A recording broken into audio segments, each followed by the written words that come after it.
Diálogo en Panamericana. Una producción del Departamento Periodístico de Panamericana en su mejor estilo.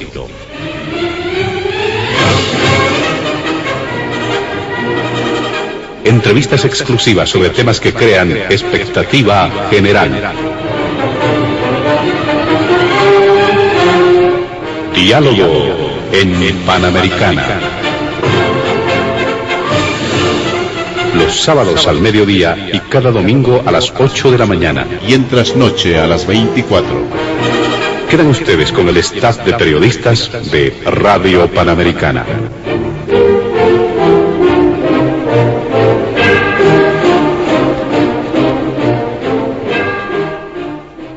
¿Cómo están, amigos de todo el país? Bienvenidos a Diálogo en Panamericana.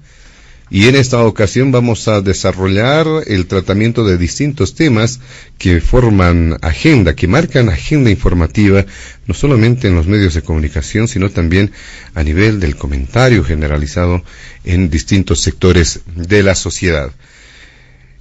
En esta ocasión vamos a considerar el proceso electoral con vistas a los comicios del 7 de marzo. ¿Cómo se va presentando este escenario? Más aún, tomando en cuenta la polémica que se ha generado a raíz de un auto constitucional que impide a las autoridades electorales inhabilitar a ciertas candidaturas que habían sido observadas por el tema de la residencia, un requisito indispensable que está planteado en la Constitución Política del Estado, de por lo menos 2 años anterior al verificativo electoral para aquellos candidatos o candidatas que quieran representar a un determinado lugar. Este es el primer punto en la agenda de diálogo en Panamericana. El segundo, sin duda también de mucha importancia, respecto a la situación de la pandemia en nuestro país, desde una visión general, integral, si se puede denominar así, en torno a lo que está ocurriendo en Bolivia. Hay criterios alrededor de la vacuna que se ha anunciado en función de un convenio que se ha suscrito recientemente y que establece la posibilidad de la llegada de 5.2 millones de dosis de la vacuna Sputnik 5 a territorio boliviano, y en ese contexto se habla de que una primera etapa de la vacunación masiva será a finales del mes de marzo, aunque para enero se ha mencionado que existe ya 6.000 dosis que estarán llegando próximamente para iniciar, si se quiere, este proceso de vacunación en nuestro país. Este es el segundo punto también de diálogo en Panamericana. Y finalmente, algunas reflexiones a nivel internacional en torno a lo sucedido en el Capitolio en Estados Unidos. Recordemos que hubo una intervención a este emblema, dicen, de la democracia norteamericana, y la democracia norteamericana también era considerada como un emblema a nivel mundial. ¿Qué está ocurriendo? ¿Qué es lo que ha sucedido? Independientemente de los factores internos que se habrían propiciado en Estados Unidos, ¿cuál es el efecto y las señales que se deja a nivel internacional tras este hecho? Estos son los 3 puntos en la agenda de diálogo en Panamericana. Nuestros invitados especiales de este fin de semana están en los estudios de la emisora. El ex senador del Movimiento al Socialismo, después de algún tiempo, visita la emisora, don Omar Aguilar. También se encuentra el jefe del Movimiento Nacionalista Revolucionario, don Luis Eduardo Siles. Finalmente, don Marcelo Arequipa, como politólogo, su primera intervención en Diálogo en Panamericana. Bienvenido al programa. Junto a ellos estaremos desarrollando la agenda de diálogo en Panamericana de este fin de semana.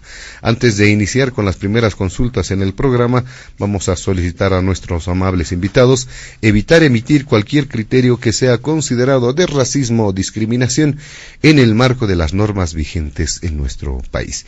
Iniciamos con usted, don Omar Aguilar. ¿Cuál es su impresión respecto a este proceso electoral con vistas a los comicios del 7 de marzo? ¿Qué le ha parecido o qué postura tiene frente a ese auto constitucional que ha generado bastante polémica? Adelante, bienvenido, buenas tardes. Muchas gracias, José Luis, muy buenas tardes a todos los radioescuchas de Diálogo en Panamericana. por supuesto un saludo cordial a Luis Eduardo Siles, el jefe del MNR, a Marcelo Aruquipa, politólogo. A ver, primero creo que después de una elección sin precedentes del pasado año, el 18 de octubre, donde el movimiento al socialismo nuevamente recobra el poder político del nivel central del Estado, a la cabeza de Luis Arce y David Choquehuanca. Se decía que era imposible ganar si no estaba Evo Morales, pero creo que la estructura orgánica, obviamente todos los elementos, los antecedentes que se ha tenido una gestión nefasta, lo voy a decir siempre, de Yanine Áñez, principalmente como una gestión del símbolo de la corrupción en plena pandemia y otros elementos más, el abuso del poder, el no respeto a los derechos humanos y otros elementos más, por supuesto, han convergido para que nuevamente, reitero, el MAS vuelva a ganar a la cabeza de Luis Arce y David Choquehuanca. A partir de aquello, por supuesto, en muchos casos ha mermado las posibilidades de muchos líderes municipales a nivel departamental, porque muchos avisoraban al triunfo inicialmente de Carlos Mesa con Comunidad Ciudadana, y a partir de aquello justamente tener el apoyo, si vale el término, de Comunidad Ciudadana y la posibilidad, reitero, de Carlos Mesa, tener el apoyo desde el nivel central del Estado para fortalecer sus candidaturas a niveles departamentales y municipales. Hoy el escenario para la oposición al MAS ha sido mermada, reitero, en todos los niveles subnacionales, y a partir de aquello, en estos últimos tiempos, antes del 28 de diciembre, es que todos los partidos han procedido, no lo que se practicó en algún momento, las elecciones internas, pero en el MAS, como ya se conoce, es una elección de los movimientos sociales, de las organizaciones sociales.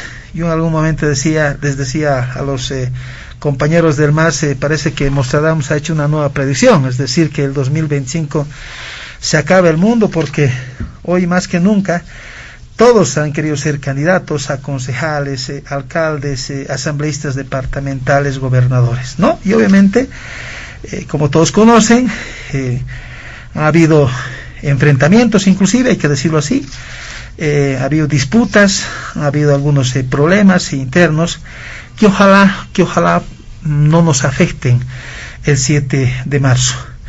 Yo lamento mucho, lo he dicho, que hoy muchos de estos candidatos, que entre comillas hoy dicen ser los grandes defensores de la democracia, los que salvaron la democracia, yo a muchos de ellos les preguntaba, ¿y dónde estaban en la crisis política de octubre y noviembre de la gestión pasada, ¿no? Es decir, del 2018? Yo a muchos les digo, bajo su catre, ocultos. Obviamente no era un momento de los más cómodos, ¿no es cierto? Era un momento difícil cuando el gobierno de Yanine Áñez sube al poder, pero principalmente ahí se tienen dos actores, ¿no?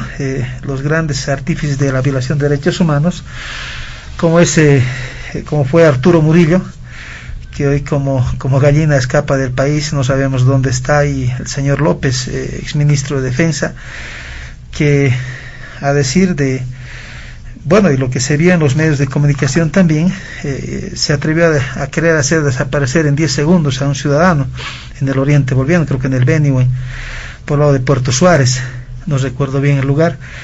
Y Murillo, que constantemente amenazaba con cárcel a quien se atrevía a oponerse a su palabra, o a quien se atrevía a hacer oposición al gobierno de Yanine Áñez. Y bueno, felizmente nosotros, en todo caso, junto a Eva Copa y algunos colegas más, voy a siempre agradecer a Naciones Unidas, a la comunidad internacional, a Monseñor Scarpellini, que en paz descanse, que fue un pilar fundamental para el proceso de pacificación del país, y que finalmente concluye con las elecciones el 18 de octubre. Y aquí, José Luis, yo me permito hacer un paréntesis respecto yo diría la sabiduría, la sapiencia de la gente, porque al final optó por la pacificación total, optó para que un gobierno respete lo más fundamental, que estamos en un Estado de Derecho y no estamos en una dictadura camuflado en democracia.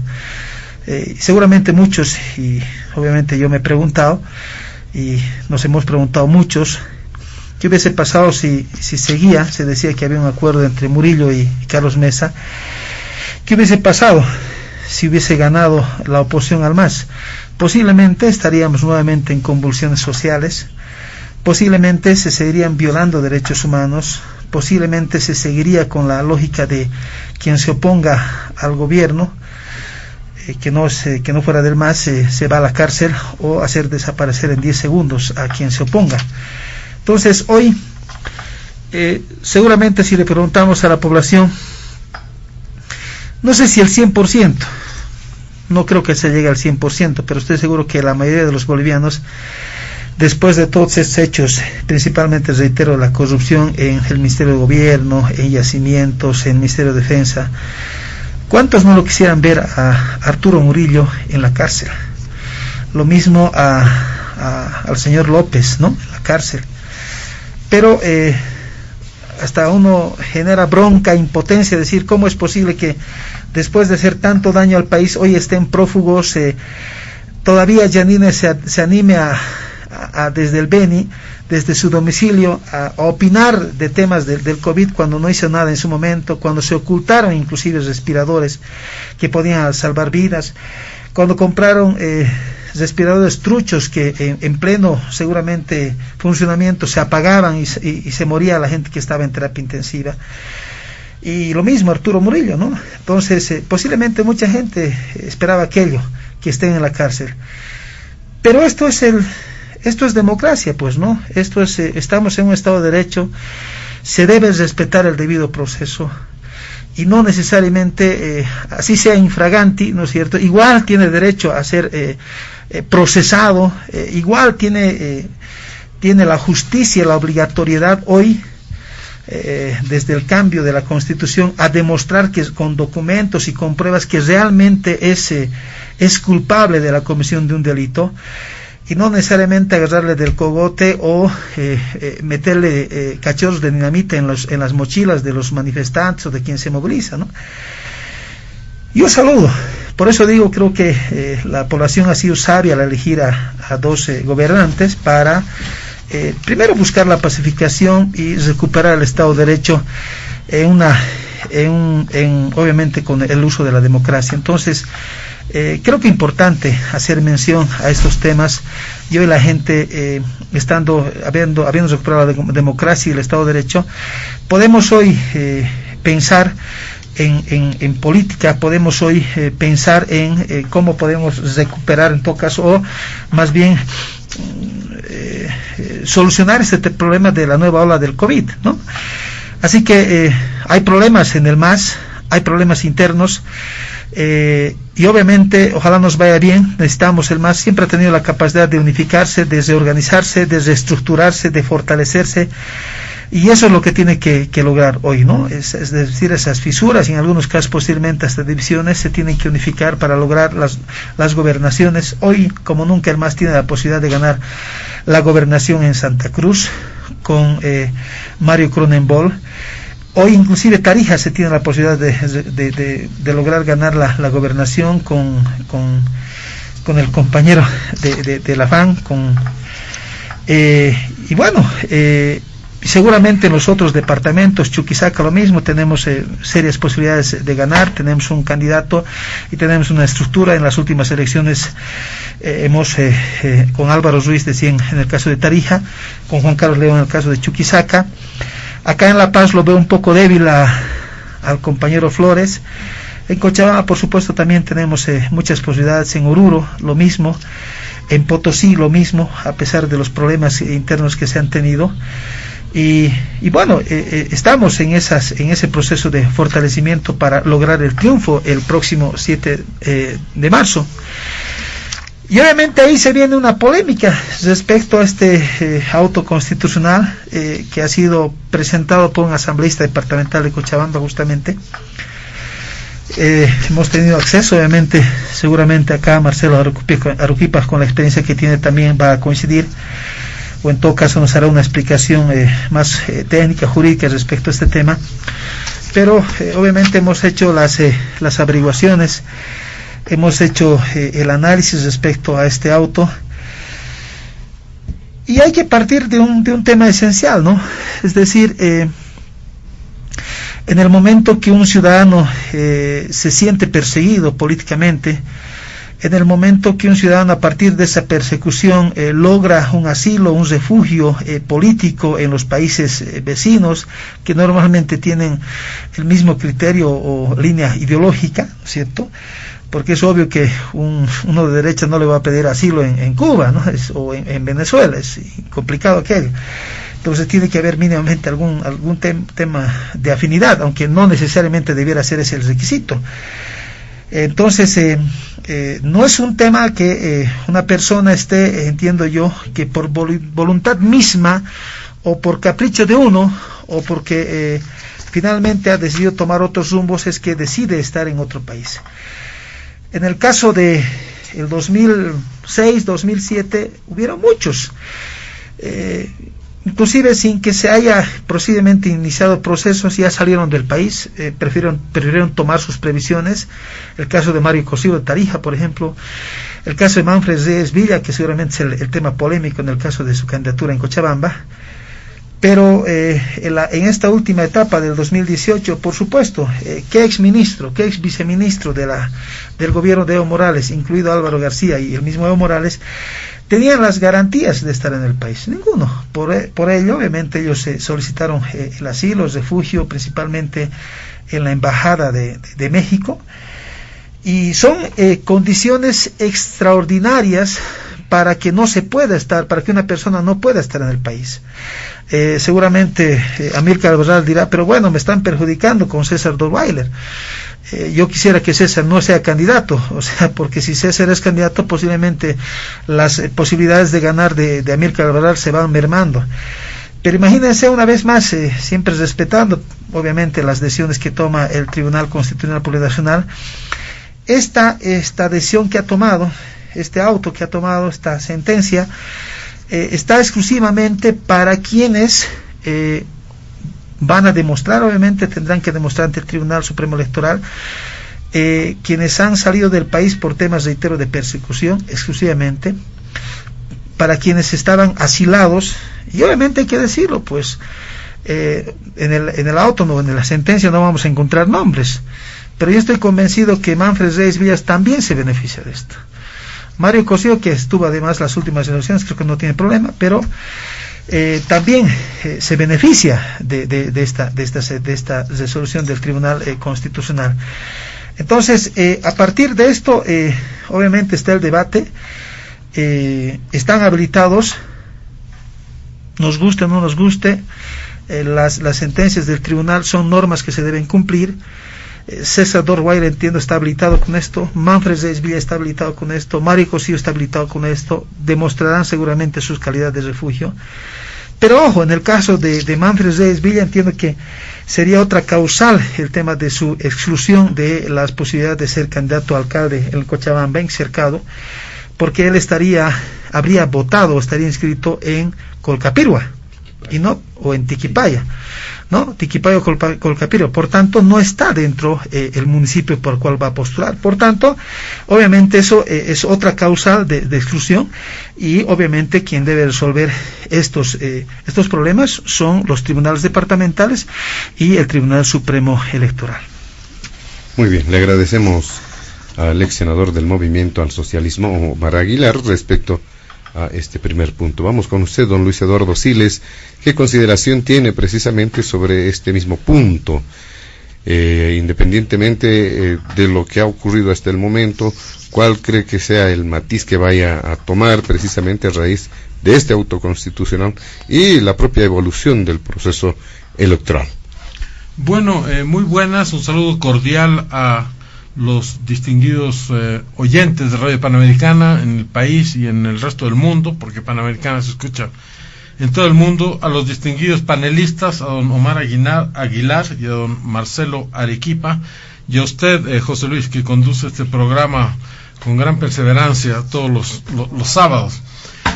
Un saludo a todos y un agradecimiento por esta invitación a participar en este debate. Bueno, yo trato de ceñirme a lo que señala el punto que usted manda como agenda de un programa, ¿no? En este caso, el punto que usted mandó dice: proceso electoral con vistas a las elecciones del 7 de marzo, polémica por auto constitucional referente a candidaturas observadas por el tema de la residencia. Pero no puedo dejar de mencionar algunas cosas que han sido dichas por parte de nuestro amigo aquí, Omar Aguilar, quien, siguiendo el libreto del movimiento socialismo, siguiendo la narrativa del movimiento socialismo, se concentra en lo sucedido en el gobierno de la señora Áñez, que estuvo en los últimos 15 años 7% del tiempo en el gobierno, y ustedes estuvieron el 93% del tiempo en el gobierno. Se permite mencionar violaciones a los derechos humanos. Yo no le quiero aburrir con todas las que ocurrieron en el gobierno de 14 años, empezando por la Calancha, cuando se aprobó una constitución con muertos, lo que sucedió en el Hotel Las Américas, donde mataron a unas personas que estaban durmiendo, lo que ocurrió en el Porvenir, lo que ocurrió en los más de 130 muertos que hubo en el gobierno de Evo Morales, los muertos de Montero, los más recientes, pero muchos otros antes, el mismo viceministro Illanes, una persona que dejaron linchar y que era de su propio gobierno, el caso de Roger Pinto, el caso de Ostreicher, en fin, podríamos dedicarle un programa entero a hablar de las violaciones a los derechos humanos del gobierno anterior. Y si vamos a hablar de corrupción, podríamos hablar de la señora Zapata, de las barcazas, del fondo indígena, del narcotráfico, en fin, no acabaríamos nunca, y ese no es el objetivo de nuestro primer punto de debate. Está claro que yo, es público, no he defendido la candidatura de la señora Áñez y los errores que pudo haber cometido, pero de allí a decir que se ocultaron respiradores, yo creo que hay que decir quién los ocultó, dónde los ocultó y quién está siendo procesado por ello, porque son acusaciones muy graves y muy tristes. Lo propio cuando se dice, y eso sí ocurrió, que se bloqueó en pandemia, ¿no es cierto? Hay gente que ha muerto en este país porque fuerzas ligadas al señor Morales o al movimiento del socialismo impidieron de que transiten los camiones que tenían el oxígeno, en fin. Entonces, bueno, no nos vamos a concentrar en estos temas porque no es el objetivo de la agenda, pero hay que decirlo, ¿no? Yo creo que todo lo que estamos viviendo en este mundo tan complicado nos tiene que llamar a la humildad y a la autocrítica y a la serenidad en el análisis. Y cuando uno tiene una viga en el ojo, es poco pertinente estar señalando la paja en el ojo ajeno, como dice una parte esencial de la Biblia y que todos conocemos. Hablamos de estos tiempos difíciles y por lo tanto sistemáticamente recurrimos al Tribunal Constitucional para que defina cosas que tienen que ver con divergencias de interpretación y con diferentes formas de ver una normativa o la Constitución. En este caso, el Tribunal Constitucional también fue el que nos dijo que volverse a postular por enésima vez y indefinidamente era un derecho humano. Y ahora el Tribunal Constitucional nos dice que lo que dice la Constitución pues es inconstitucional y que hay un auto y que el mismo permite la habilitación de unos candidatos. Eso está mal. Realmente el Tribunal Constitucional es lo último que queda antes de que no quede ninguna institución, ni ninguna normativa, ni ninguna predecibilidad en nuestro país. Y el Tribunal Constitucional nos sale con este tipo de cosas. También nos salió con que la elección de la señora Áñez era constitucional y el movimiento socialismo dice que era una decisión incorrecta del Tribunal Constitucional. Entonces, o se respetan unas cosas o se respetan todas las decisiones del tribunal o solo algunas. No podemos estar escogiendo cuáles respetamos y cuáles no respetamos. Y es lo mismo con el caso de la gente que se fugó, porque hay gente aquí que se fugó, se escapó, empezando por el señor Evo Morales, el señor Liniers, escaparon del país, o sea, hizo abandono de funciones, se fue en avión y con sus conexiones internacionales, bueno, fue recibido en México. Por eso es que yo a veces cuando veo que en la iconografía de la admiración latinoamericana, algunas personas del movimiento al socialismo dicen, nosotros admiramos a Allende, por ejemplo. A mí me parece es una ofensa realmente, porque Allende, independientemente de su ideología, independientemente de los errores que pudo haber cometido, dijo: yo aquí en nombre de la democracia me van a sacar muerto, y así fue. Y eso le honra como persona, independientemente que estemos totalmente en desacuerdo con sus políticas económicas o con las decisiones que él tomó. Pero agarrar y salir rajando, refugiarse en una embajada o escaparse del país, como lo hicieron muchos, o como lo hizo el señor Dockweiler, que yo no sé a qué represión, qué denuncias ha hecho él de que ahora que ya lo puede hacer, supuestamente antes también lo podía hacer, quién lo estaba persiguiendo, quién le estaba haciendo daño, quién le estaba amenazando. Yo creo que la señora Lema, cuya casa fue quemada, bueno, ella podrá decir: a mí me estaban amenazando. El señor Albarracín, cuya casa fue incendiada, también podrá decir: a mí me estaban amenazando.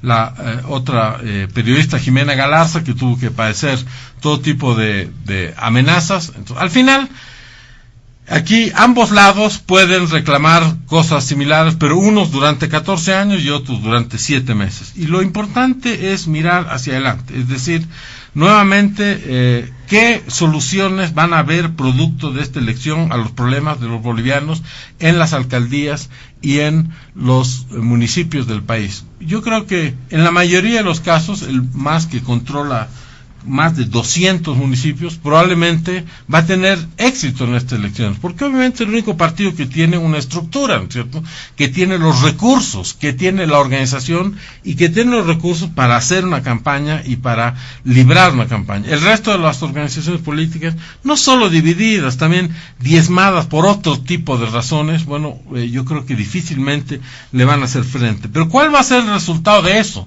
Si el resultado va a ser nuevos abusos, nuevos actos de corrupción, nuevas señoras Zapatas, nuevos fondos indígenas, nuevos alcaldes vinculados con el narcotráfico, el resultado de eso va a ser algo negativo para nuestro país y negativo para todos nosotros. Entonces, yo creo que lo que deberíamos discutir son los desafíos que tienen esas autoridades que van a ser elegidas, los desafíos que tienen en términos del COVID, que lo vamos a hablar en un punto posterior, pero los desafíos que tienen sobre la calidad de vida de los municipios, de volverlos productivos, de volverlos municipios que generen recursos para ellos mismos.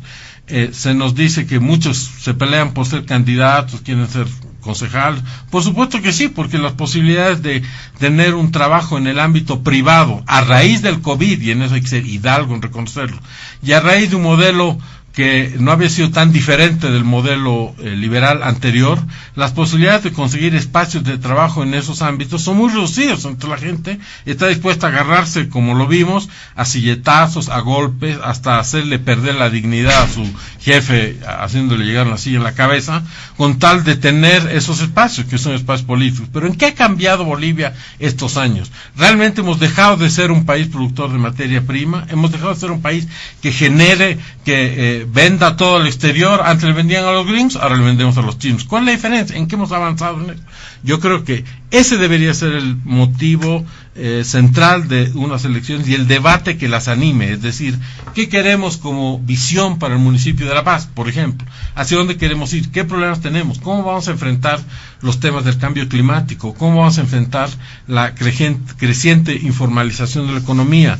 ¿Cómo vamos a enfrentar los problemas de La Paz? Esos son los temas que nos deberían concentrar, o deberían concentrarlas a los que están compitiendo las elecciones, y no simplemente el afán de ocupar una pega, que como lo hemos visto en forma absolutamente grotesca, lleva a gente, ayer en Santa Cruz, a agredir físicamente a los médicos que están luchando por el COVID. ¿Por qué? Porque dicen que no, que ellos tienen que ocupar esos trabajos y no los médicos nombrados por la señora Áñez. Esa lógica tiene que acabarse en este país si queremos salir adelante. Muy bien, le damos la palabra ahora a don Marcelo Arequipa. Bienvenido, su primera participación en Diálogo en Panamericana. Adelante, ¿cuál es su criterio sobre este primer punto que ha sido planteado en el programa? José Luis, muchas gracias. Un saludo especial para ti, por haberme invitado a este evento importante, y un saludo a don Luis Eduardo Siles y a don Omar Aguilar y a quienes nos escuchan.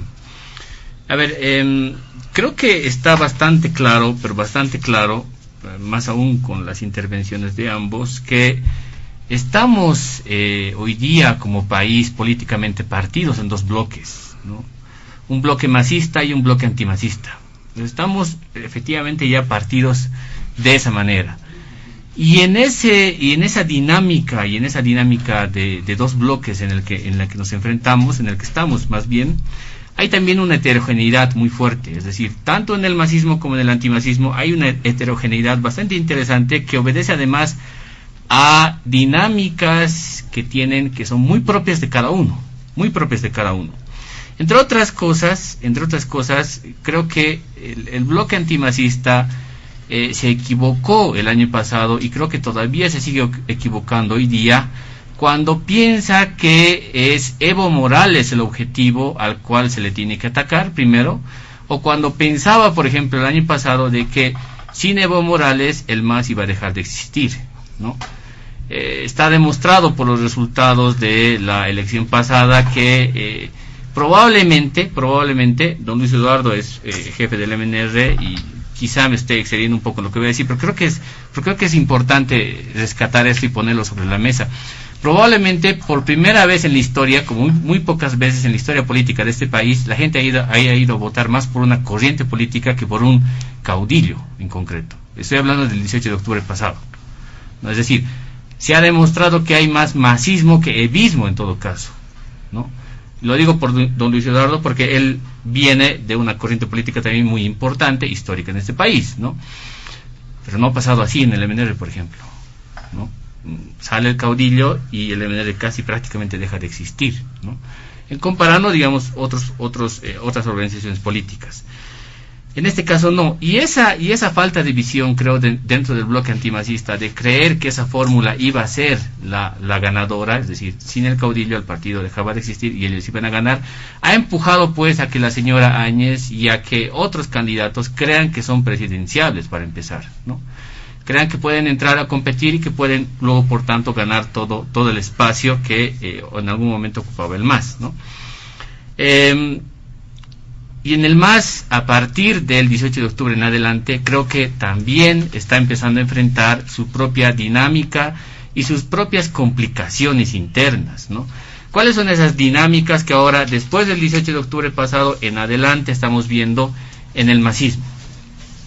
Lo que estamos viendo, creo yo, es una dinámica que es desde las bases hacia la dirigencia y desde la dirigencia hacia las bases. Es decir, hay una dinámica interna de competencia muy fuerte, muy acelerada en el MAS, por eso, de varias organizaciones sociales que son bases sociales, que están interpelando a una dirigencia que en algún momento fue muy fuerte, gobernando el país, y que ahora ya no lo es, ¿no? Entonces está siendo interpelada, y esa dirigencia que quiere prevalecer todavía en el mando del poder político, ¿no?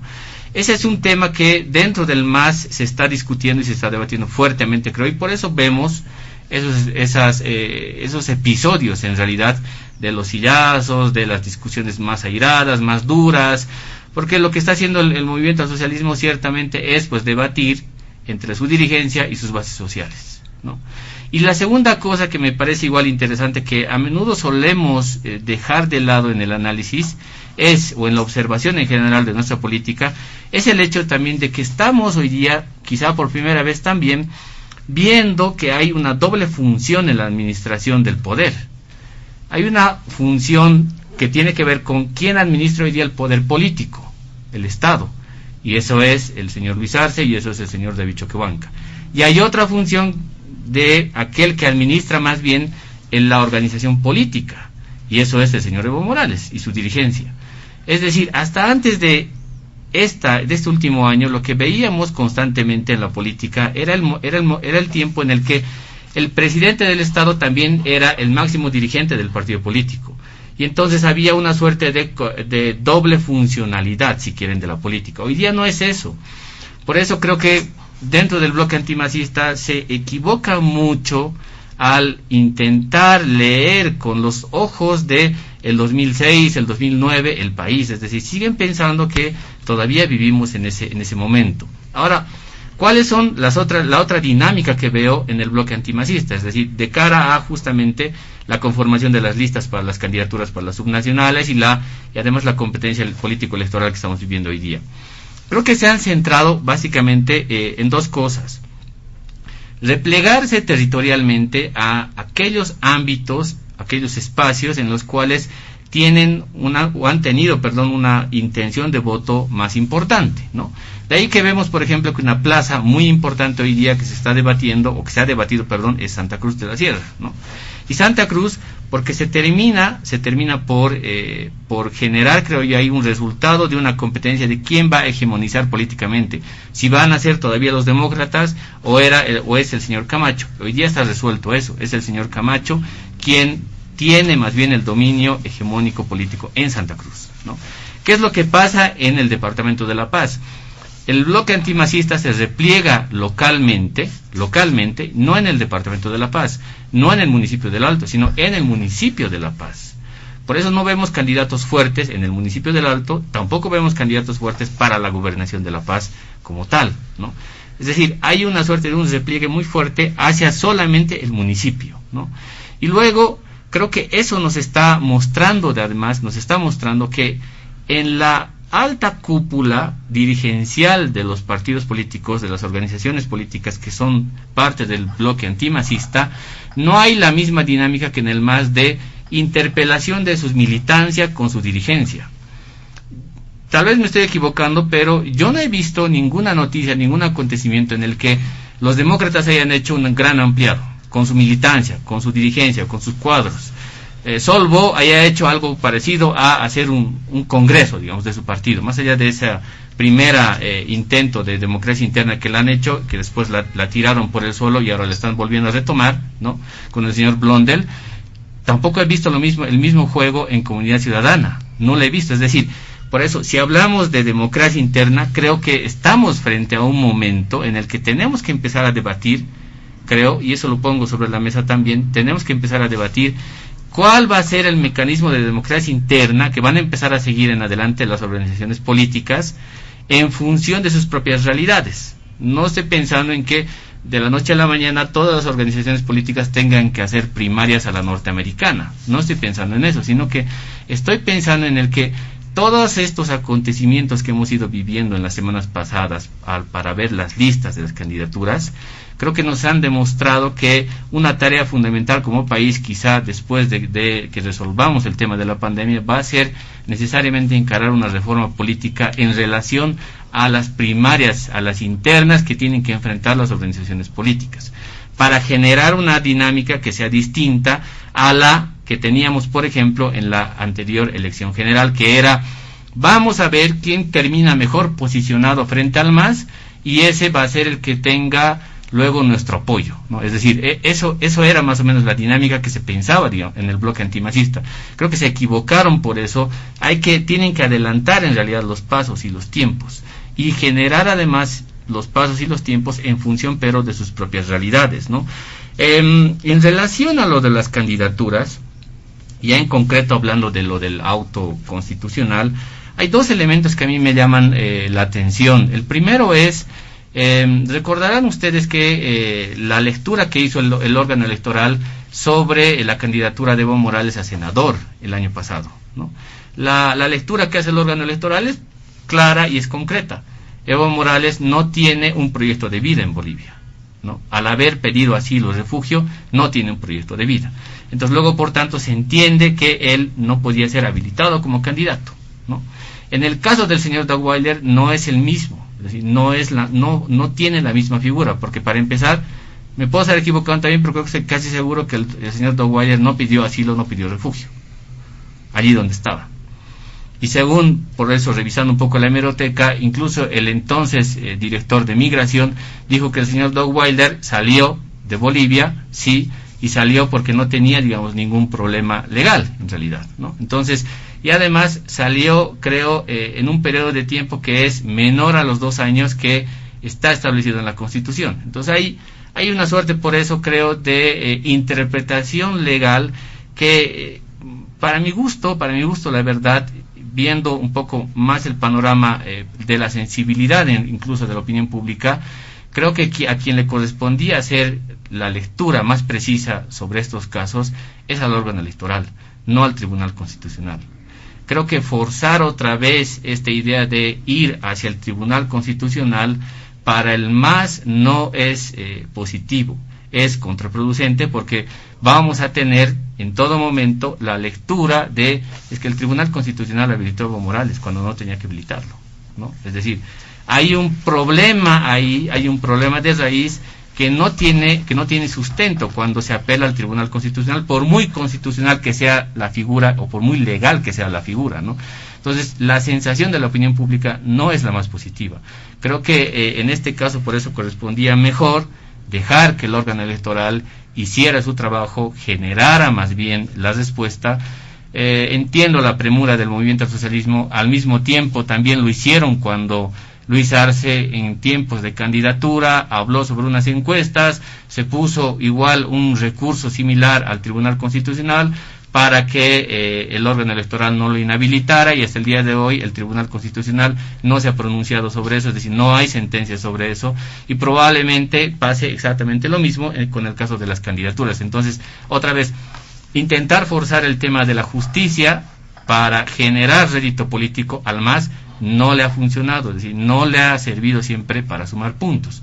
Y en el bloque antimacista, intentar generar esta suerte de esta casi fórmula medio mágica que entienden ellos, como que la suma de nuestras voluntades nos va a dar igual a un éxito electoral, también es una equivocación. Entonces creo que hay varias cosas que se tienen que ir ajustando, pero las pongo, digamos, si quieres, por ahora sobre la mesa estas puntualizaciones que creo que son importantes. Gracias. Muy bien, le agradecemos a Marcelo Arequipa en esta su primera intervención en el programa Diálogo en Panamericana. Vamos a hacer una segunda ronda en el programa de manera breve, por favor, para establecer algunas puntualizaciones sobre lo que se ha mencionado y quizá ajustar algunas ideas que se han dejado sueltas en la primera ronda. Iniciamos con don Omar Aguilar, adelante. Bueno, gracias. Primero pensé que estaba con el jefe del MNR, creo que estábamos acá juntos con el jefe del extinto Alianza Juntos de Yanine Áñez y sus ministros tesoristas Murillo y López, ¿no? Se lo digo con la mayor sinceridad. Yo aquí no he venido con ningún libreto, me he prestado unas hojitas. Yo defiendo una posición política, por supuesto, y la voy a seguir defendiendo, ¿no? Segundo, si vamos a empezar a hablar de 14 años, habrá que hablar pues de todos los periodos que ha estado la MNR, pero principalmente de qué ha hecho en todos los periodos de gobierno. Se dice que no se ha ocultado, sí se ha ocultado pues respiradores, y yo lo estoy hablando con conocimiento de causa. En Sucre se han entregado con pompas y sonajas respiradores y han terminado encajonadas, ni siquiera se han entregado a los hospitales, se han ocultado. Y después, cuando se quiso hacer la auditoría, cuando salió la noticia de que los respiradores no funcionaban, porque no eran respiradores, eran reaccionadores, dijeron, devuélvanos, y desaparecieron. No habían por ahí 4, no, ya aquí está uno, no, es que nos mandaron a ocultar, es que nos dijeron que no servían, que no se iba a hacer, más bien en vez de salvar vidas iban a matar vidas, ¿no? Tengo moral para hablar. A mí me quemaron mi casa. Delincuentes me quemaron mi casa, me hicieron cenizas mi casa, atentaron contra mi familia. Por supuesto que no me alegra que le hayan quemado a Casimira Lema, a Waldo, no me alegra. Debe ser investigado todos esos hechos. Por más que quienes han sido esos delincuentes acá en La Paz sean correligionarios míos del MAS, deben ser castigados, deben ser procesados. Acá en un Estado de Derecho y en democracia no se puede llegar a esos niveles de delincuencia. Por eso los censuro. Y por eso protesto. Y por eso voy a seguir siendo uno de los artífices de decir que el gobierno de Yanine Áñez ha sido el símbolo de la corrupción y de la persecución. Y no se puede comparar con el gobierno de Evo Morales. No estamos en los tiempos del mirismo, del enemismo, donde aquel corrupto que era sorprendido se le sacaba del cargo y se le ponía otro cargo. Y no creo estar tan joven para no conocer y recordar todos esos episodios, ¿no es cierto? Hablar del MNR es hablar de la privatización de haber regalado los recursos naturales. Seguramente todos los bolivianos debieran preguntarnos qué iba a pasar si en los gobiernos del MNR también se nacionalizaban yacimientos y otras empresas estratégicas para redistribuir la riqueza, como se han redistribuido en el gobierno de Evo Morales. Más allá de defender la gestión, en vez de nacionalizar, en vez de industrializar, se ha ido regalando y regalando a precios de gallina muerta. Recuerdo uno de los casos del cual era presidente ex colega de Oruro, Medinaceli. Decía en el caso Omar, una empresa le pusieron $500 de precio. La notaria, todos los procesos administrativos costaban más en el proceso de privatización que la misma empresa. Así regalaron en el gobierno del MNR. ¿Con qué moral nos vienen a hablar? O vamos a recordar el gobierno del 2003 de Gonzalo Sánchez de Lozada, de las muertes acá en el Alto, que obviamente en complicidad de Carlos Mesa. Así que no vengamos a decir, tenemos un libreto, tengamos una agenda, pero ¿saben qué? Lo diré nomás porque me obligan. Si vamos a decir las cosas claras. ¿Cómo que ha habido una sentencia, un auto constitucional para el tema de supuestamente la sucesión constitucional? Lo he dicho y le invito a José Luis en un programa. Demuestro en todo un programa técnica, jurídicamente, que Yanine Áñez ha usurpado funciones. Que Yanine Áñez no ha proseguido el proceso constitucional como corresponde al 198 de la Constitución. No se ha seguido. Y nunca hubo una resolución, un auto, una sentencia del Tribunal Constitucional. Lo que hubo, porque también obviamente uno se va enterando, lo que hubo es, después del rechazo de la mayoría de los magistrados del Tribunal Constitucional a la solicitud, evidentemente, de su expresidente, de emitir una sentencia para validar la sucesión, reitero, viciada de nulidad de Yanine Áñez, lo que hubo fue un comunicado de prensa a título personal del presidente del Tribunal Constitucional Plurinacional. No hubo ninguna resolución, solo un comunicado de prensa. Así que si queremos hablar de los 14 años, pues tenemos varios indicadores, pero el mayor indicador es lo que la gente ha sentido en los 14 años, que sus bolsillos han mejorado en los 14 años, que la caja de ahorro en el sistema bancario se ha incrementado en 400-500%, que el presupuesto ha subido de 9.000 millones a 42.000 millones de dólares, que la deuda externa, que estaba por encima del 53%, bajó al 15% y el 2019 dejamos en 24-25%. Esos son los resultados. Que se construyeron carreteras de 1.200 que nos dejaron los gobiernos de ustedes, 1.200 kilómetros de carretera construido, se llegó a construir más de 7.000 kilómetros de carretera. Esos son los elementos que se han hecho en los 14 años, que tanto critican, y que tanto se llenan la boca para hablar de zapatas y de fondos indígenas, etcétera, etcétera. Y que por supuesto el suscrito siempre ha pedido transparencia en todo. Y hoy voy a seguir pidiendo transparencia. Termino un poco respondiéndole a Marcelo. Evidentemente el tema de la democracia interna hoy está cuestionada. Hoy yo sigo insistiendo, y recuerdo el 2014, decía, yo no he necesitado tener la billetera gorda para ser candidato a senador. ¿Por qué esa era la lógica de los gobiernos de derecha? Tenías que poner 20.000, 50.000, 100.000 dólares para ser candidato a senador, porque era un lujo, un privilegio ser candidato a senador. Obviamente la franja de seguridad.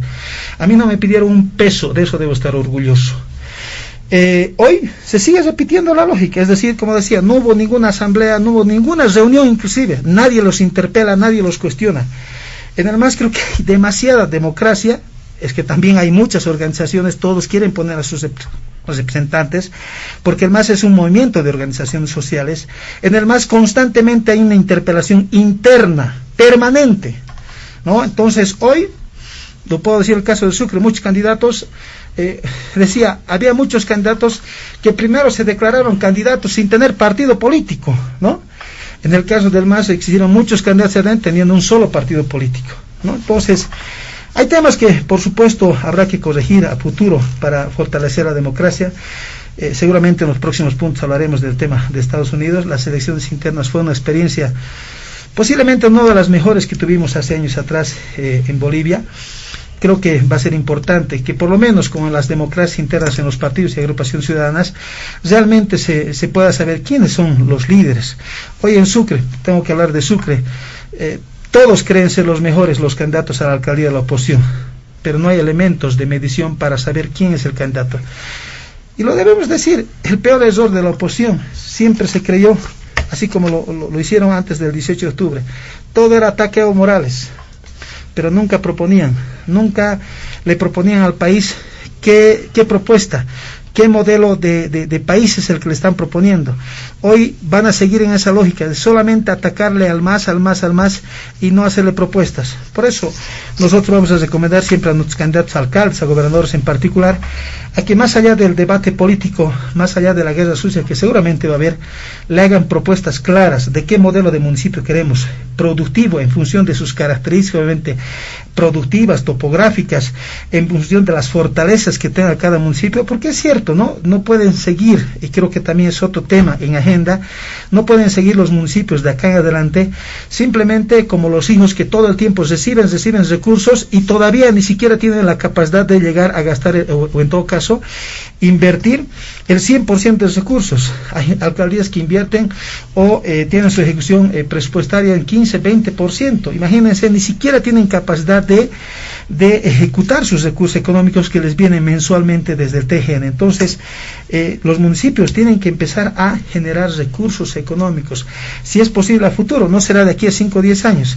Se habla de la sostenibilidad, tienen que ser autosustentables en el tiempo, tienen que generar recursos económicos, no necesariamente con la implementación de impuestos, sino, reitero, con ver otras estrategias con empresas productivas, que sean municipios productivos, que obviamente generen mejores condiciones de vida a sus estantes y habitantes dentro de su jurisdicción territorial.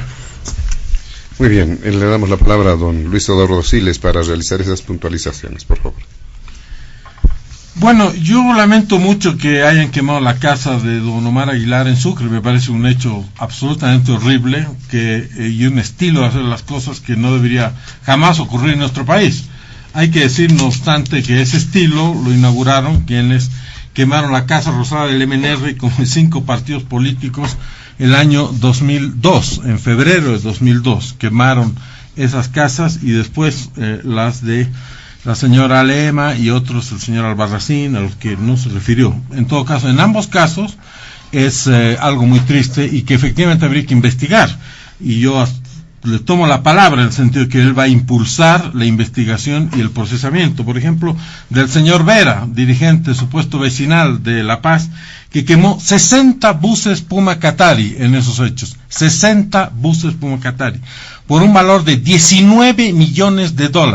Le echaron gasolina y los quemaron a los 60 buses. Ahí no perjudicaron a un partido, no perjudicaron a Sánchez Lozada, no perjudicaron a la población paceña en una forma absolutamente criminal. El señor Vera se pasea a las calles, hace alusión a su militancia en el MAS y se hace la burla de todos nosotros todos los días. Y hay muchos casos así.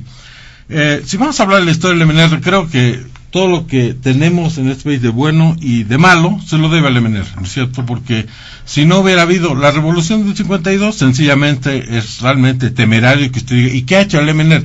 El MNR es la única revolución en este país que ha habido, la revolución del 52, gracias a la cual los ciudadanos aymaras, quechuas, guaraníes y las mujeres pueden votar. Esa es una contribución significativa a la historia.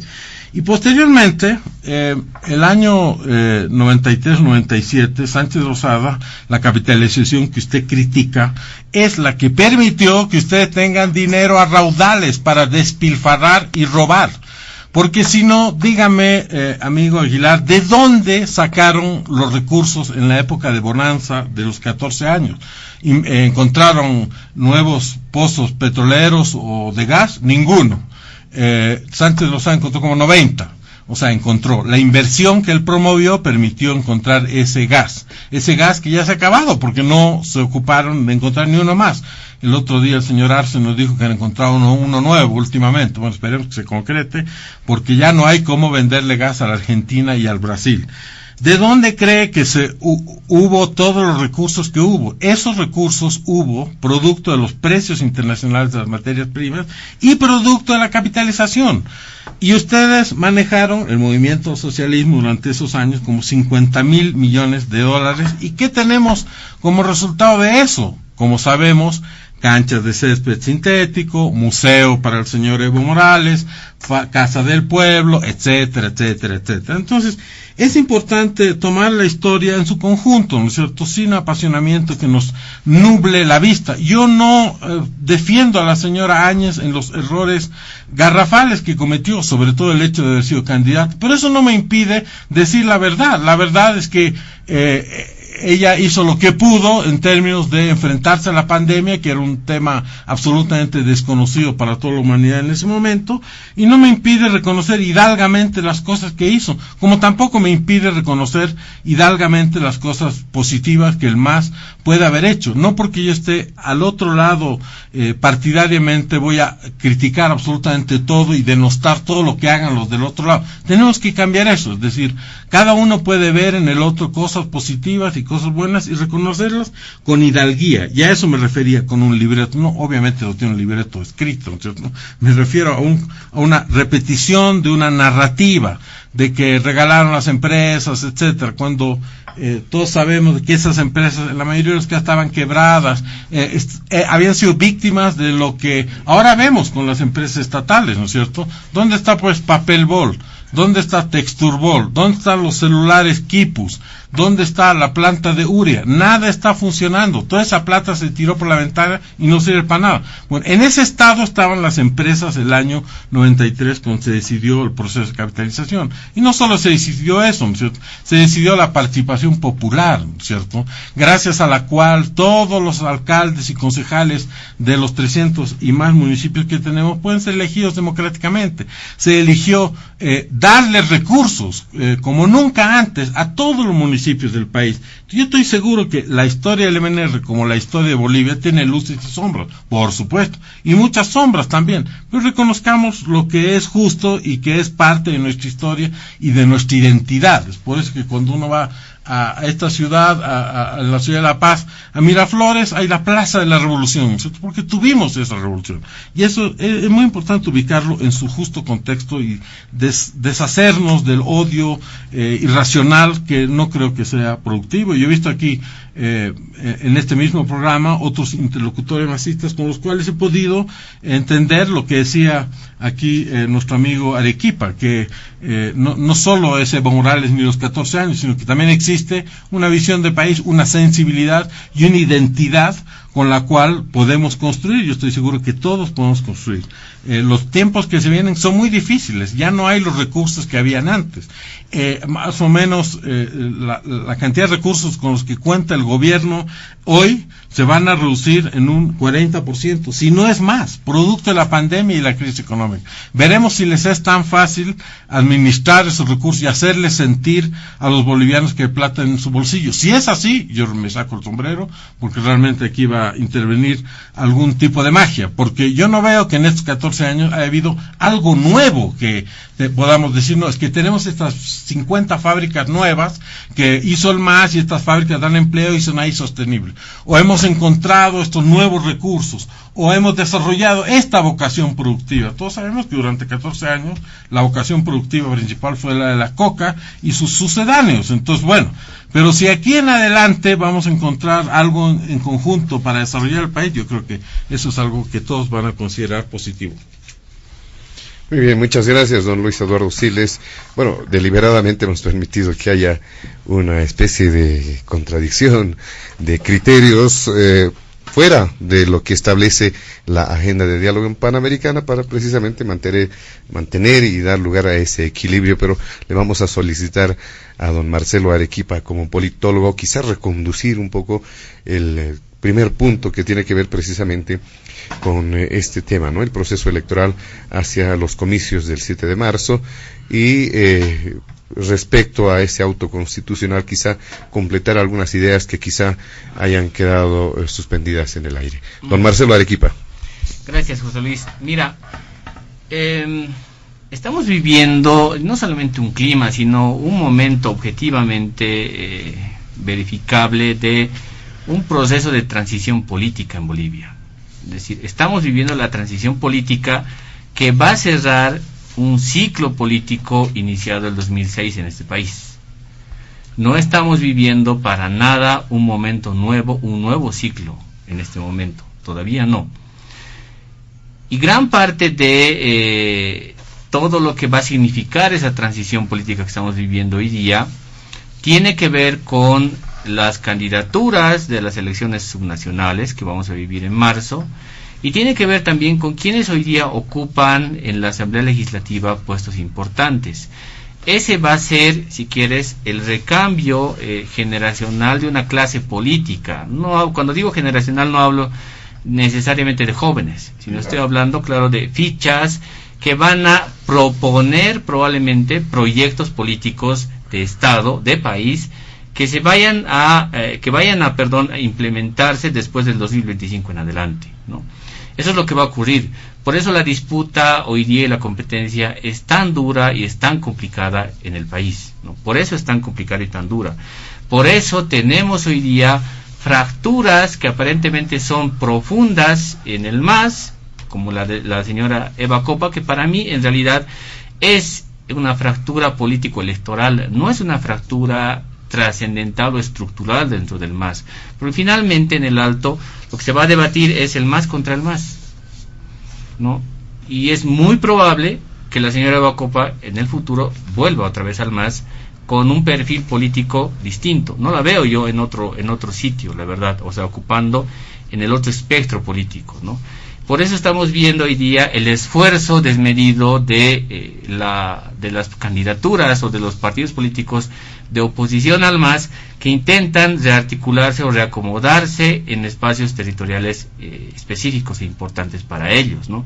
Porque a partir de los siguientes años, de lo que vayamos a ver, de lo que vayamos a vivir en la economía, en lo social, respecto al tema de la salud y respecto además al tema de la justicia, que es un tema sumamente importante, vamos a empezar, luego creo yo, a vislumbrar lo que va a ser el siguiente ciclo político en este país, ¿no? Eso es lo que vamos a ver. Tenemos hoy día este diferendo sobre el tema de las candidaturas, si entran, si son o no son constitucionales. Y ahí creo que básicamente sobre las que se está hablando más es sobre las del señor Dockweiler y sobre las del señor Reyes Villa, ¿no? Tiendo más a pensar en que al final de cuentas, al final del día, no va a pesar tanto la lectura legal que se pueda hacer, sino más bien va a pesar en el fondo la oferta que vayan a hacer los candidatos sobre la ciudadanía. Lo digo por lo siguiente: en las elecciones subnacionales, los ciudadanos solemos ir a votar no tan determinados como vamos a votar a una elección general por una opción o por una propuesta, digamos, política como tal. Es decir, mi criterio para ir a votar en una elección subnacional no va a ser tanto cuánto odio al adversario, por ejemplo. No va a ser eso. En este caso va a ser más bien cuánto realmente me representa el candidato que esté ahí al frente en la papeleta electoral y que me resuelva mis problemas en mi municipio o me resuelva mis problemas en la gobernación. De ahí que yo creo, con ciertos matices, por ejemplo, hubiera sido interesante en el departamento de La Paz tener a una señora Eva Copa más bien de candidata a gobernadora y no al señor Franklin, como lo apuntaba también Flores, como lo apuntaba también don Omar Aguilar aquí, y creo que lo había visto también en algún lado en la prensa, de que es un candidato débil. Efectivamente es un candidato débil el señor Franklin Flores, ¿no? quizá la señora Alba Copa como candidata a gobernadora hubiera sido más interesante, ¿no? Pero entiendo también que y hay que entender además también que en el mundo de la política hay pues intereses y hay cálculos incluso hasta personales, ¿no? De ahí que incluso en el mismo objetivo quizás de la señora Alba Copa no haya sido el hecho de querer ir a la gobernación, sino empecinarse con el tema de la alcaldía. Pero entonces creo que ahí va a ser muy importante más bien la oferta político-electoral que vayan a dar los candidatos. Y no tanto por eso, como decía, cuanto a mí no me gusta la otra opción, porque si vamos a estar otra vez en este círculo de el MAS es malo, la oposición es buena, la oposición es mala, unos son más simpáticos que otros, no vamos a salir de ese tema. Y vamos no se aplica el voto antimasista entonces. No, en este caso no es tan determinante. Quiero decir, no va a ser tan determinante eso. Seguir insistiendo con esta idea, por eso, de decir, nos unimos para ganarle al MAS, es equivocado. Y peor aún, creo que es más equivocado decir, bueno, yo pongo mi candidatura a disposición en el caso de que yo no sea, digamos, el candidato más fuerte. Don Waldo Albarracín hasta ahora, a mi juicio, cometió esos dos grandes errores.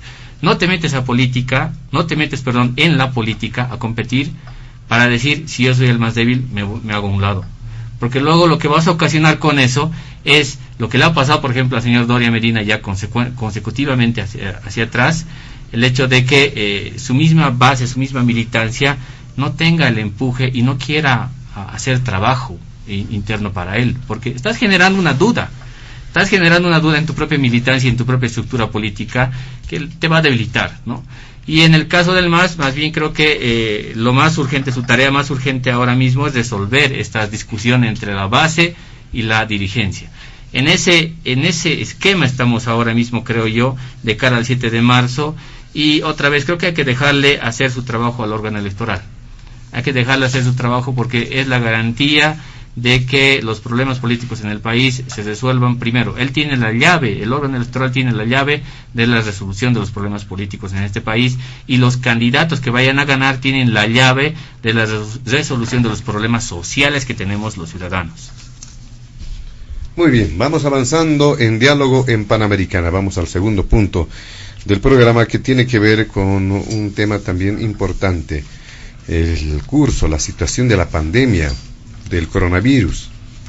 Y en ese sentido habrá que hacer notar que no solamente se han generado expresiones de preocupación por el rebrote que se hizo presente en el país a raíz de los datos que se van proporcionando a diario, sino también han surgido elementos nuevos respecto a esa decisión del gobierno del presidente Luis Arce Catacora de iniciar el proceso de vacunación masiva a partir de finales del mes de marzo, sobre la base de un convenio que se ha suscrito para la adquisición de la Sputnik 5, la vacuna Sputnik 5, la vacuna rusa.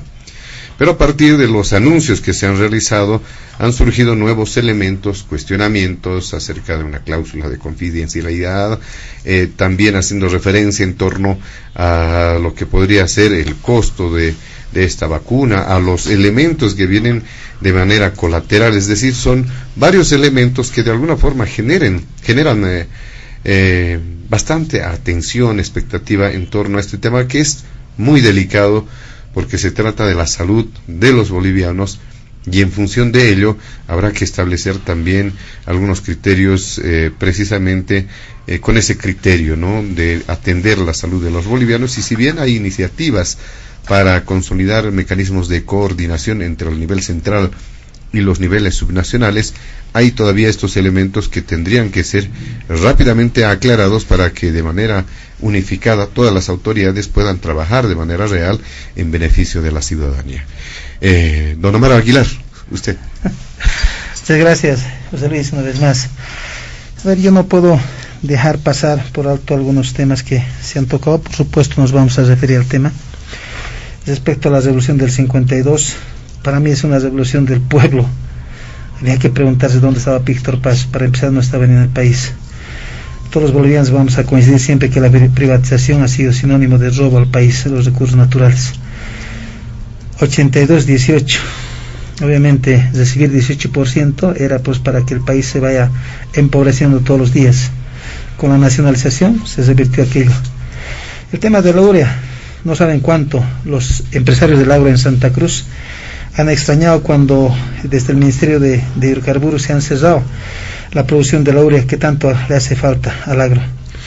Yo en lo personal lo voy a reconocer siempre a don Carlos Hugo Molina, porque es el mentor de la Ley de Participación Popular.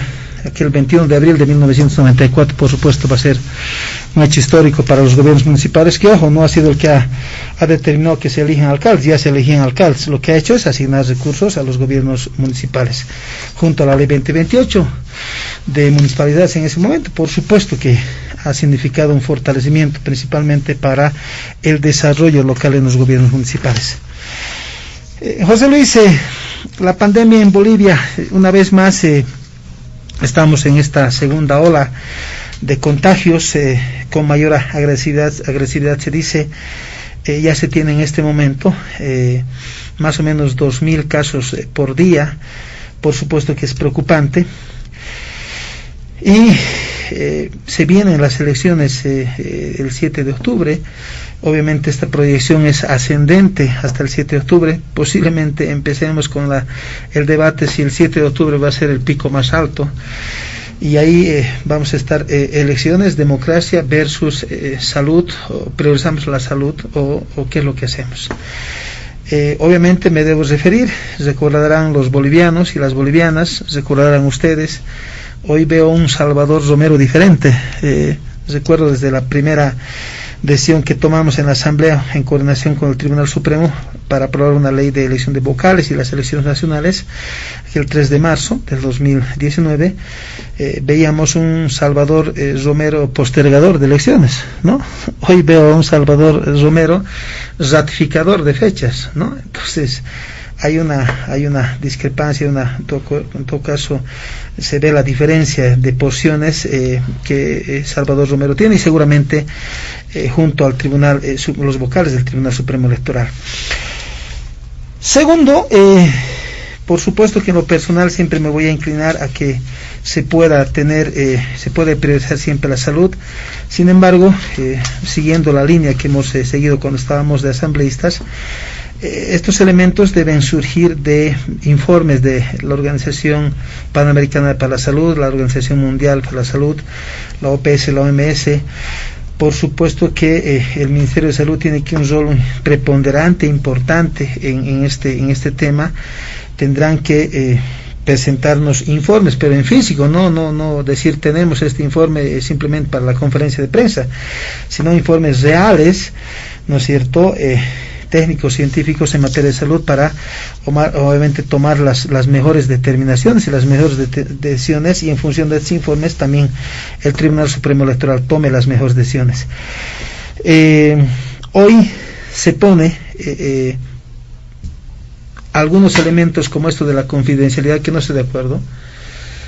Todos los recursos económicos deben ser administrados con la mayor transparencia, con la mayor lupa. Y aquí yo hago una primera puntualización. Le pido a nuestro gobierno, a los ministros en particular, no se pueden cometer los errores del gobierno de Yanine Áñez. No puede haber una sola denuncia de sobreprecios en la compra de insumos, en la compra de vacunas. Tiene que haber absoluta transparencia. Y si se tiene que acompañar estos procesos de licitación, estos procesos de compra con los controles sociales nacionales, departamentales, municipales, bienvenido. Porque de ahí ya van a empezar las debilidades en la gestión, van a empezar las desconfianzas, inclusive en el tema de la administración de la vacuna. Así que les voy a pedir transparencia absoluta. Segundo, me preocupa que sin tener documentos, yo digo sin tener la información cabal, real, ya algunos políticos estén poniendo en duda inclusive los efectos de la vacuna, ¿no? De esta vacuna del Sputnik 5, entiendo que se están haciendo gestiones para otras vacunas más, y aquí hay que ser claros. En este momento posiblemente sea uno de los pocos, pero yo les comento que no tengo la vacuna que siempre se han puesto los que tienen las porritas en el hombro, que van bajando con el transcurso del tiempo. No he tenido la suerte de tener esa vacuna. Se olvidó mi señora madre, que en paz descanse, pero yo veo que todos tienen. Pero todos sabemos que cualquier vacuna siempre tiene sus efectos colaterales, desde una fiebre, desde malestares, desde vómitos o alguna diarrea. Es normal, cualquier médico nos va a explicar aquello. Entonces, pensar que esta vacuna no va a tener efectos colaterales como dolores de cabeza, posiblemente algún elevadas de temperatura, etcétera, etcétera, es simplemente hacer de que la gente se genere desconfianza. Y creo que no está bien que se haga eso.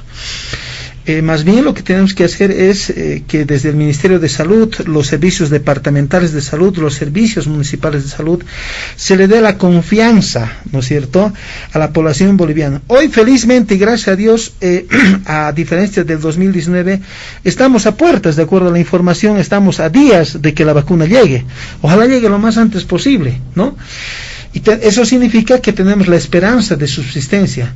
Entonces, ahí yo hago un llamado, y si no lo hacen, vamos a tener que trabajar en un proyecto de ley, porque podemos hacerlo, plantearlo como iniciativa ciudadana, en la obligatoriedad de la administración de la vacuna. Porque está claro que con una norma se puede establecer de que quien no tiene certificado de vacuna no puede estar en lugares públicos, no puede acudir a un recinto público, a una oficina pública, no puede subir a un servicio de transporte, ¿no es cierto? Porque lo que va a hacer si no tiene la vacuna es más bien contagiar a quienes están en el transporte. Habrá que pensar en una normativa desde la Asamblea Legislativa.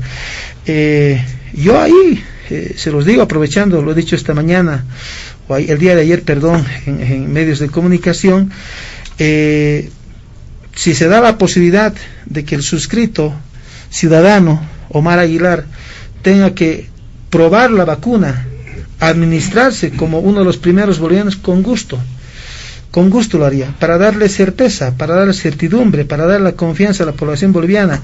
Se supone que quienes elaboraron esta vacuna son científicos, son gente que conoce, ya se están administrando en los países de origen inclusive, y que obviamente está teniendo los resultados de tratar de proteger. Así que yo sé que muchos le hemos perdido el miedo al COVID, pero también eso es un efecto que nos está generando problemas.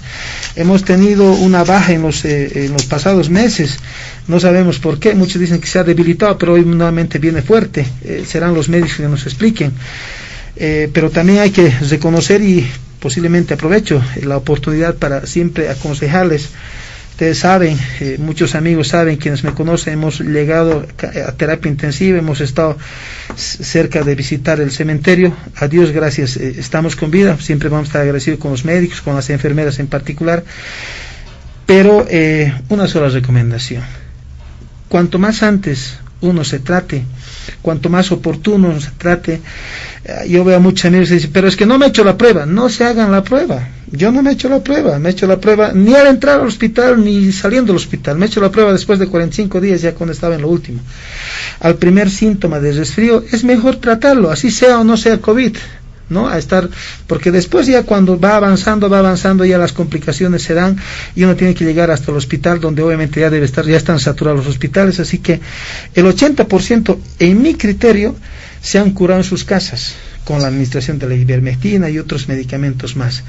Así que a tomar las previsiones. Ahí creo que el nivel central del Estado, los niveles departamentales y municipales tendrán que tomar las acciones para, lamentablemente, estos dueños de farmacias que nuevamente quieren lucrar con la salud, que nuevamente están pretendiendo subir los precios de estos insumos para curarse del COVID. Reitero, tendrán que verse todos los mecanismos, y bueno, ojalá nuestro presidente Arce pueda de una vez por todas, en esta necesidad de tener la mayor cantidad de hospitales, se pueda promulgar la ley que evidentemente somos los que hemos proyectado el uso de hospitales privados, que lamentablemente Yanine Áñez no lo promulgó hasta el día de hoy. Lo puede hacer, la ley está sancionada para el uso de los hospitales privados. También tienen que tener en su rol de social, empresarial, las empresas de la salud tienen que tener su aporte para salvar. Estamos hablando de una pandemia, no estamos hablando de un resfrío de cualquier persona, así que ojalá podamos hacer un esfuerzo mancomunado entre todos, solo todos, con conciencia social, con una conciencia de que sí, cada uno que se contagie o se expone está poniendo en riesgo no solamente a su familia, sino también a los vecinos, está poniendo en riesgo absolutamente a todos, y podamos curarnos y podamos superar esta pandemia lo más antes posible, para obviamente también ya pensar en la economía nuevamente. Hace un momento discutíamos el tema del crecimiento económico. Hoy estamos en la disputa COVID versus crecimiento económico. Muy bien, ¿qué dice usted, don Luis Eduardo Siles, respecto a este segundo punto que tiene que ver con el tema de la pandemia en nuestro país y esos criterios que surgen alrededor del tema de la vacuna? Adelante. Bueno, básicamente en torno a todos los temas que son los temas de la agenda pública, el tema de la salud realmente ha cobrado una importancia muy grande, no solo a raíz de la pandemia. Recordemos de que antes de que se produzcan los eventos políticos que hemos analizado largamente en este programa, un sacerdote, el padre Mateo, hizo un movimiento para pedir de que se destine el 10% del presupuesto público a la salud pública. Y recordemos también cómo fue recibida esa sugerencia de él por el gobierno del señor Morales, básicamente con la agresividad verbal del señor Quintana y con el desprecio de toda la institucionalidad gubernamental, quien señaló que cómo se iba a plantear eso, que ya era así, que era un absurdo, etcétera. Y a cambio de eso se generó el SUMI, que es un seguro que no está financiado suficientemente, ¿no es cierto? Porque un seguro de salud, el problema esencial que tiene que tener es que tenga los recursos para poder funcionar. Y se creó un seguro en el mismo estilo al que estamos acostumbrados, por quedar bien, por tener votos, por cosechar aplausos, no por encontrar una solución a los problemas. Siempre privilegiando lo popular, jamás haciendo lo serio. Siempre privilegiando lo demagógico y jamás haciendo lo que se necesita hacer. Resultado de eso es que luego de 14 años donde se nos dijo que una cancha de fútbol era igual que un hospital, entonces llegamos a enfrentar la pandemia totalmente desprovistos de las armas que se necesitan para enfrentar este desafío, porque se privilegiaron otras cosas. Podríamos también hablar del cáncer, del dengue, de otros flagelos de salud pública que nos tienen que preocupar, porque también fallecen muchas personas y sufren muchas personas a consecuencia de ello. Ahora bien, estando donde estamos aquí, yo creo que preocupan dos cosas muy seriamente. Lo primero es que yo he escuchado anonadado que el señor vocero del presidente, el señor Richter, ha dicho de que quien se atreva a cuestionar la utilidad de la vacuna rusa es un miserable.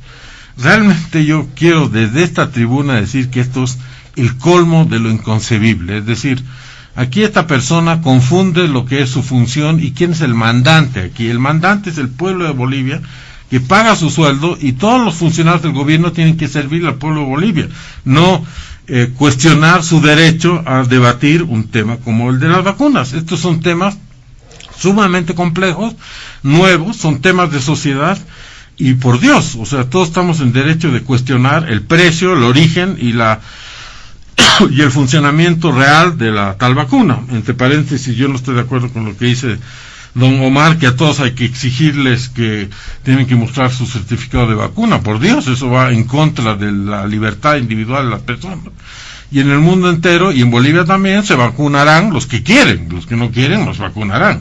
No se le puede imponer a la gente de que se vacune, porque obviamente existe todo un debate alrededor del tema de si las vacunas son peligrosas o no, etcétera. Y la gente tiene derecho a tener ese debate y tiene derecho a cuestionar por qué solo 3 países de América Latina, que sabemos que son Venezuela, Bolivia y Argentina, o sea, los que están alineados a un discurso y a una retórica ideológica, son los que compran la vacuna rusa. Los otros países compran vacunas, la inglesa, hasta la china, la otra de Estados Unidos, las diferentes marcas que existen, pero esos 3 países, Venezuela, Argentina y Bolivia, compran la vacuna rusa. Estamos en derecho de que se nos explique por qué esto es así, y lo tiene que explicar el ministro de Salud, no lo tiene que explicar el vocero presidencial, que nos ha dicho que hay un plan integral que tiene 3 ejes de este plan integral: hacer las pruebas diagnósticas, vacunas y coordinar con las entidades subnacionales. Y no nos explica lo que acaba de ser dicho. Por ejemplo, ¿cuál es el relacionamiento que tiene que haber con las clínicas privadas? Yo no estoy de acuerdo con que se les obligue, pero sí se puede negociar, pues, que haya un acuerdo para que las clínicas privadas brinden el servicio del COVID, un cierto número de la gente, que por un precio que esté regulado excepcionalmente por el Estado. Por supuesto que estoy de acuerdo con eso. Por supuesto que el Estado también puede administrar los remedios que se necesitan, haciendo que prevalezca la presencia de los medicamentos genéricos, que son sin marca, etcétera, que la población tenga acceso a los mismos.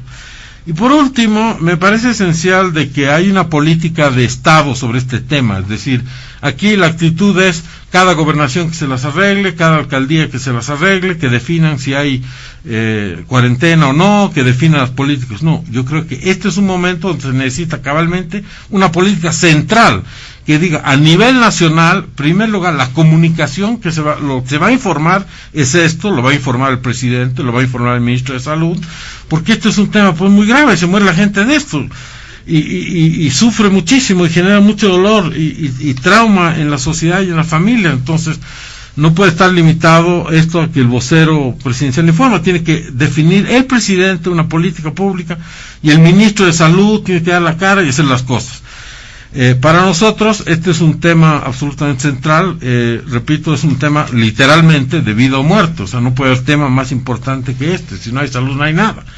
Y es en ese marco que nuestro candidato a la alcaldía de La Paz es el doctor Luis Larrea, que encabezó esta lucha a la que yo hacía referencia al principio, que encabezó el padre Mateo, pero que después los médicos liderizaron en torno al Código Penal, en fin, y las reformas que se pretendía hacer en esa época, que al final no se pudo hacer. Entonces, yo creo que tenemos que volver a agendar a la salud en el debate nacional, y que se tiene que hacer con los directos actores de este tema, que son los médicos, que son los que entienden del asunto. No es sano que todos emitamos juicios de valor sobre temas que son de los que saben el tema, y en este caso los médicos, las enfermeras, en fin. Hay mucha falsa información, hay mucha manipulación de ese tipo de informaciones, pero existe la necesidad de que se transparente pues este tema, como lo ha dicho el señor Aguilar. Se tiene que transparentar. O sea, si se le critica al gobierno anterior haber hecho un negociado o intentado hacer un negociado sobre los respiradores, ¿por qué ahora se compran las vacunas y no se nos quiere decir cuánto cuestan? Por favor, esto no es con el dinero del señor Arce, no es con el dinero de los que están en el gobierno, es con el dinero de todos los ciudadanos, entonces, sobre todo los que pagan impuestos. Por lo tanto, se tiene que transparentar a un grado total, tanto la compra, las razones de la compra, los temas técnicos y médicos, y también los temas que hacen al costo de esta vacuna, porque si no, obviamente esto le va a perseguir como una cruz que le van a endilgar cada vez que establecieron el camino del código de la cláusula de confidencialidad. No debería haber cláusula de confidencialidad para absolutamente nada, salvo que sea de interés militar o de defensivo o algo por el estilo, pero lo demás debería ser realmente transparente. Cualquier ciudadano tendría que tener el derecho de entrar al internet y ver en una página del gobierno o del Estado dónde, cuánto se compró y cuánto cuestan, y todos los elementos que hacen no solo al tema de las vacunas, sino al tema de las contrataciones, de las obras públicas, etcétera, etcétera. Muy bien, ¿qué dice usted, don Marcelo Arequipa, tomando en cuenta este tema de la situación de la pandemia en el país, más aún con los criterios que se han emitido en torno al tema de la vacuna, y quizá un elemento más, ¿no?, el comportamiento ciudadano? Se dijo en determinado momento que se apelaba a la responsabilidad individual, al cuidado individual, los mecanismos de bioseguridad, pero al parecer eso no ha funcionado, porque si bien hubo una contención de los casos a raíz precisamente de las cuarentenas, de los niveles de control desde el gobierno central hasta el decreto de post-confinamiento que regía hasta el finales de noviembre, desde inicios de diciembre, en el gobierno ya de Luis Arce Catacora se emite un decreto, el 4404, que de alguna forma flexibiliza todo. Ese criterio de control de bioseguridad individual, es más una exhortación a la población que precisamente una línea de conducta que debiera ser ejercida desde el gobierno central, y se deja a gobernaciones, municipios para que asuman algunas decisiones, pero se ha visto nomás que hay un comportamiento poco responsable de varios sectores de la ciudadanía. No vamos a generalizar, hay gente sí muy responsable que se cuida, pero definitivamente por lo que se está viendo en los grandes centros ya no está funcionando esa responsabilidad, ¿no? Uh-huh. Sí, José Luis, mira, un problema de salud pública y más aún un problema como este de la pandemia, creo que tiene que tener un componente muy importante en el ámbito de la prevención, ¿no? Es decir, esto es clave, el tema de la prevención es muy importante, y la prevención pasa por primero, todos nosotros como ciudadanos entender que formamos finalmente parte de una cadena, de una secuencia. Es decir, aquel que rompa esa cadena, esa secuencia, no cuidándose con este tema de no contagiarse, va a empezar a contagiar en general hacia el infinito, ¿no? Por un lado. Pero por otro lado también está el nivel estatal, ¿no? El nivel estatal tiene que asegurar que la prevención sea efectiva también a través de políticas públicas en concreto y decisiones importantes. De ahí que con la experiencia que hemos vivido el año pasado, de haber empezado a ver, si no me equivoco, es fines de enero los primeros casos que empezaron a ocurrir en Oruro y en Santa Cruz, ¿no? Febrero, marzo, por ahí, sí. Ya tenemos experiencia en el tema de la pandemia, peor a nivel estatal, y hemos llegado a un punto en el que la señora Áñez terminó por pasar la responsabilidad de la contención de la enfermedad a las gobernaciones y a los municipios, lo cual a mí me parece muy equivocado. Por contrapartida, pero, ¿qué es lo que hace en su primer mes de gestión el gobierno de Luis Arce? Creo que de verdad está llegando con un retraso importante el gobierno de Luis Arce en tomar las decisiones y en hacer las reuniones que hizo la semana pasada, por ejemplo, con gobernadores y con alcaldes. Creo que se tardó por lo menos 2 semanas en tomar decisiones Luis Arce respecto a este tema en concreto. Es decir, a generar una suerte de una articulación con los niveles subnacionales, con gobernaciones y con municipios. Se tarda y luego, por tanto, la ciudadanía antes de eso rompe esta cadena de seguridad que deberíamos tener y se genera este escenario que tenemos hoy día en la calle, ¿no? Ese es un problema que para mí es muy importante y es estructural en todo caso, ¿no? En el tema de la contención y la prevención de la enfermedad. Ahora, ¿cuál es el otro punto? Y el otro punto tiene que ver justamente con el tema de la vacuna, ¿no? Y ahí en el asunto de la vacuna coincido plenamente con ambos, tanto con don Omar como con don Luis Eduardo. Tiene que haber absoluta transparencia, ¿no? Absoluta transparencia en los montos y en los procesos administrativos que se están siguiendo para la compra de la vacuna, para la compra de ambulancias, para la compra de equipamiento, de lo que sea. Si algo nos ha demostrado la experiencia pasada es que cualquier duda que se pueda sembrar respecto a este tema es fuertemente castigado, porque estás jugando con vidas, estás hablando de vidas de seres humanos y no puedes generar incertidumbre frente a este tipo de casos, ¿no? Entonces, de ahí que creo que el mensaje de parte de la vocería presidencial hoy día no es la correcta porque primero siembra dudas sobre el asunto del precio de la vacuna, y segundo, acusa a las gobernaciones y a los municipios de que no tienen un plan para contener la enfermedad. Y creo que esta lógica de él ha hecho más, él ha hecho menos, no sirve, no va a servir de nada para poder paliar un poco el sufrimiento de las personas, ¿no? Ahora, y voy cerrando un poco esta idea con el tema de la calidad, o sea, es decir, entre comillas, la supuesta calidad de las vacunas que hay, ¿no? El Perú está comprando, la mayor parte de sus vacunas son chinas, son de Sinopharm, la mayor parte, y una parte más pequeñita es de la vacuna de Oxford, pero está por vía de ese mecanismo que también Bolivia está apelando, el mecanismo mundial sobre el cual tiene que llegar, digamos, una ayuda de vacuna, el COVAX, ¿no? Pero la mayor parte es vacuna de Sinopharm.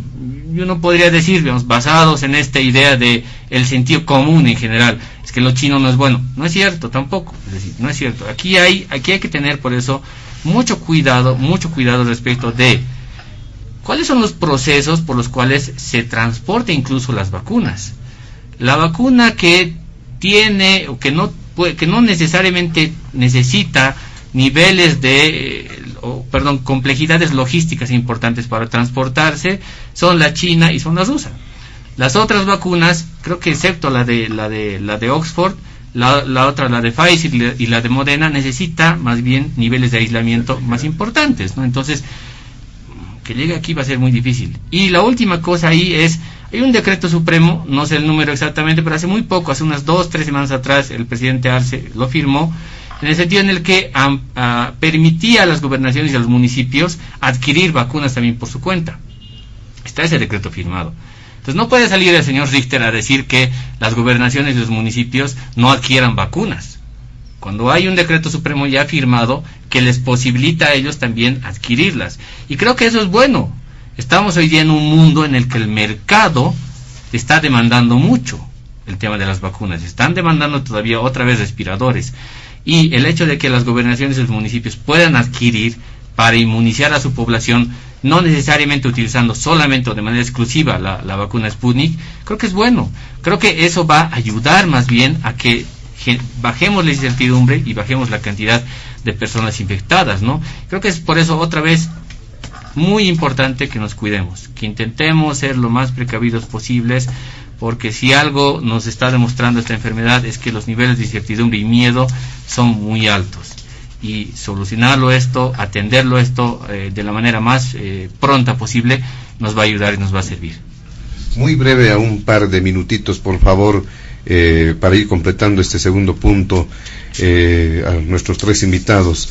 ¿Es posible, se debiera quizá liberar la posibilidad de la adquisición de la vacuna? Porque no solamente se habla desde el gobierno central, ¿no?, a la posibilidad también de los niveles subnacionales, y por qué no, quizá también de privados, o ¿cuál sería el óbice, don Omar Aguilar? José Luis, muchas gracias. Bueno, a ver, comparto plenamente, es más, debo ser consecuente con un proyecto de ley que inclusive lo presentamos en el gobierno de Yanine Áñez. Decíamos, ¿por qué no liberar? ¿Por qué cerrarse solamente a que el nivel central del Estado, con no recuerdo bien, hay dos instancias, uno que compra equipos y otro que compra insumos médicos, la JIMED, ¿no es cierto? Sí. Y la otra que estaba metida ahí justamente en las compras.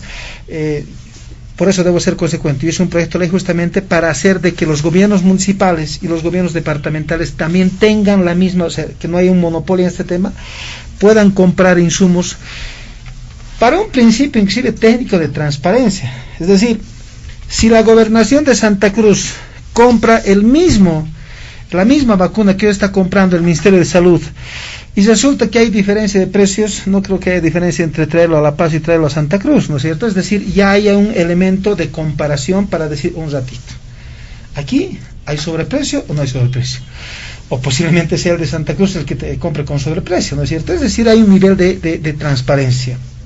Y lo mismo en el tema de las alcaldías. Segundo, hacemos el esfuerzo mancomunado en los tres niveles de gobierno, municipal, departamental y nacional, para que todos los recursos destinados al tema de salud puedan ser utilizados en la compra de la vacuna, que hoy es la solución al COVID. Obviamente en este momento, previo todavía a que llegue la vacuna, por supuesto que serán todos los temas de prevención, todos los temas de evitar los contagios, los medicamentos que se tienen, ¿no? Tercero, estamos hablando, yo con mucho respeto a Luis Eduardo, estamos hablando de pandemia, y cuando es pandemia no es lo mismo que cuando no nos olvidemos que en el gobierno de Yanine Áñez se han restringido derechos al trabajo, a la locomoción, con un decreto supremo, camuflado porque era un decreto de estado de excepción. ¿Por qué digo? Sin necesidad de ley, uno no podía subir al avión si no tenía un certificado PCR, ¿no? Entonces, esa es la lógica, decir, yo cómo puedo permitir, yo me cuido, yo me vacuno y venga un irresponsable sin la vacuna y esté contagiando a los demás. Estamos hablando de pandemia, evitar. Así que, para mí, lo voy a decir siempre, olvidemos de la gestión anterior. Hoy está en la responsabilidad de Luis Arce, David Choquebanco y sus ministros de dar solución efectiva. No escuché el criterio de Richter. Si es así, obviamente discrepo. La transparencia debe estar en todos los niveles y ojalá se hagan esfuerzos mancomunados entre los 3 niveles de gobierno. Muy bien. ¿Qué dice usted, don Luis Eduardo Siles?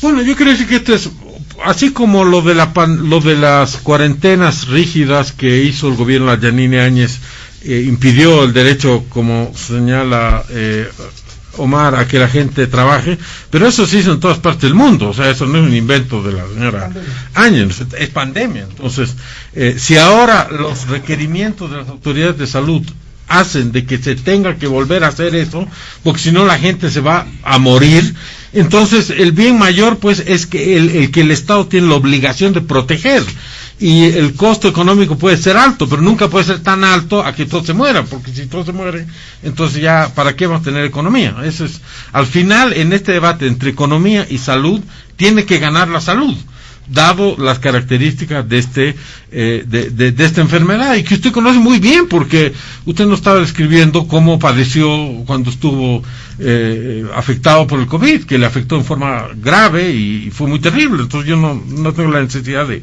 describirlo.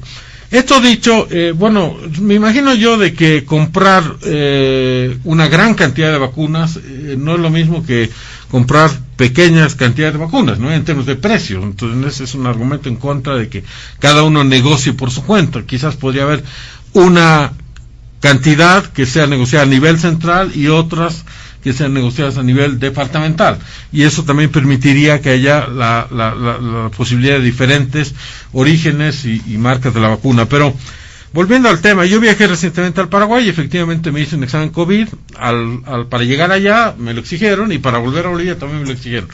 Pero hay gente que no se quiere vacunar, o sea, hay gente, no solo en Bolivia, en todas partes del mundo, que esgrime el derecho a no vacunarse.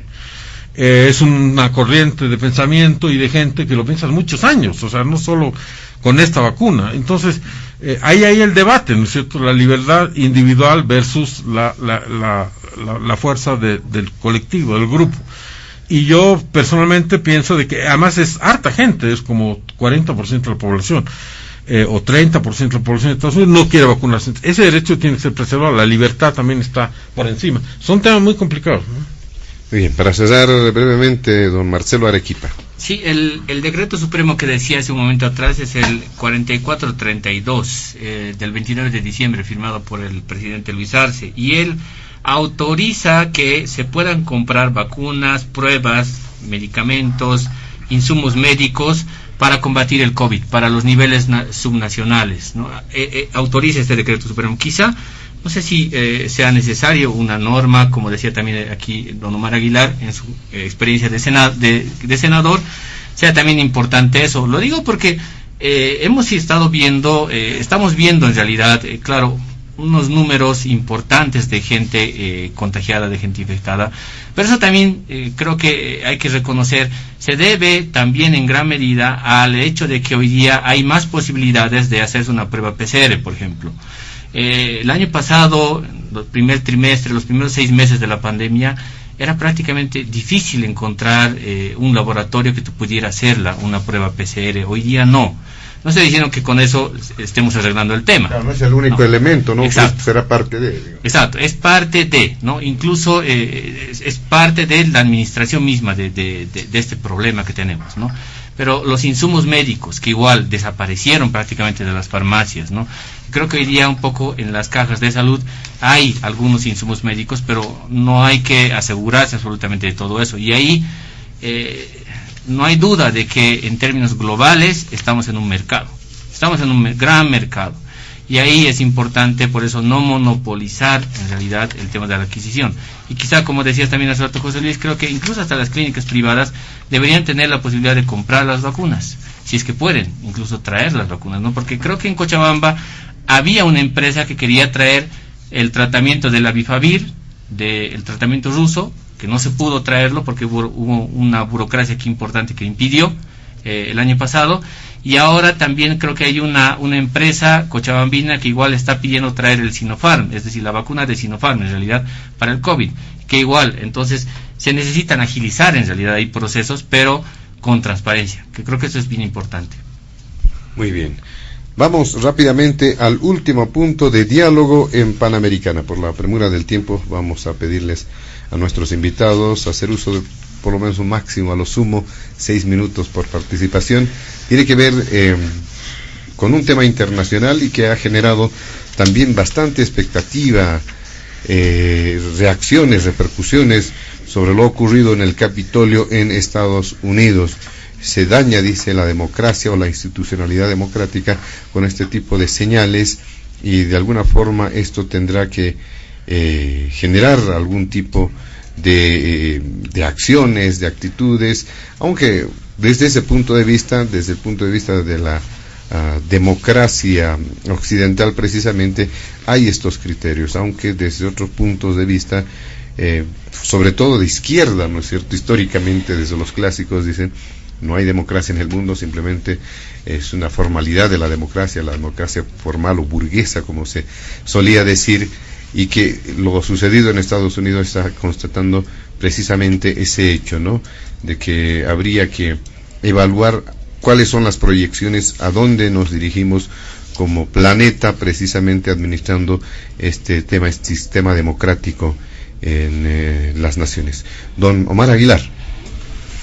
Bueno, a ver, primero, al principio ya escuchaba a uno de los que nos encontramos acá.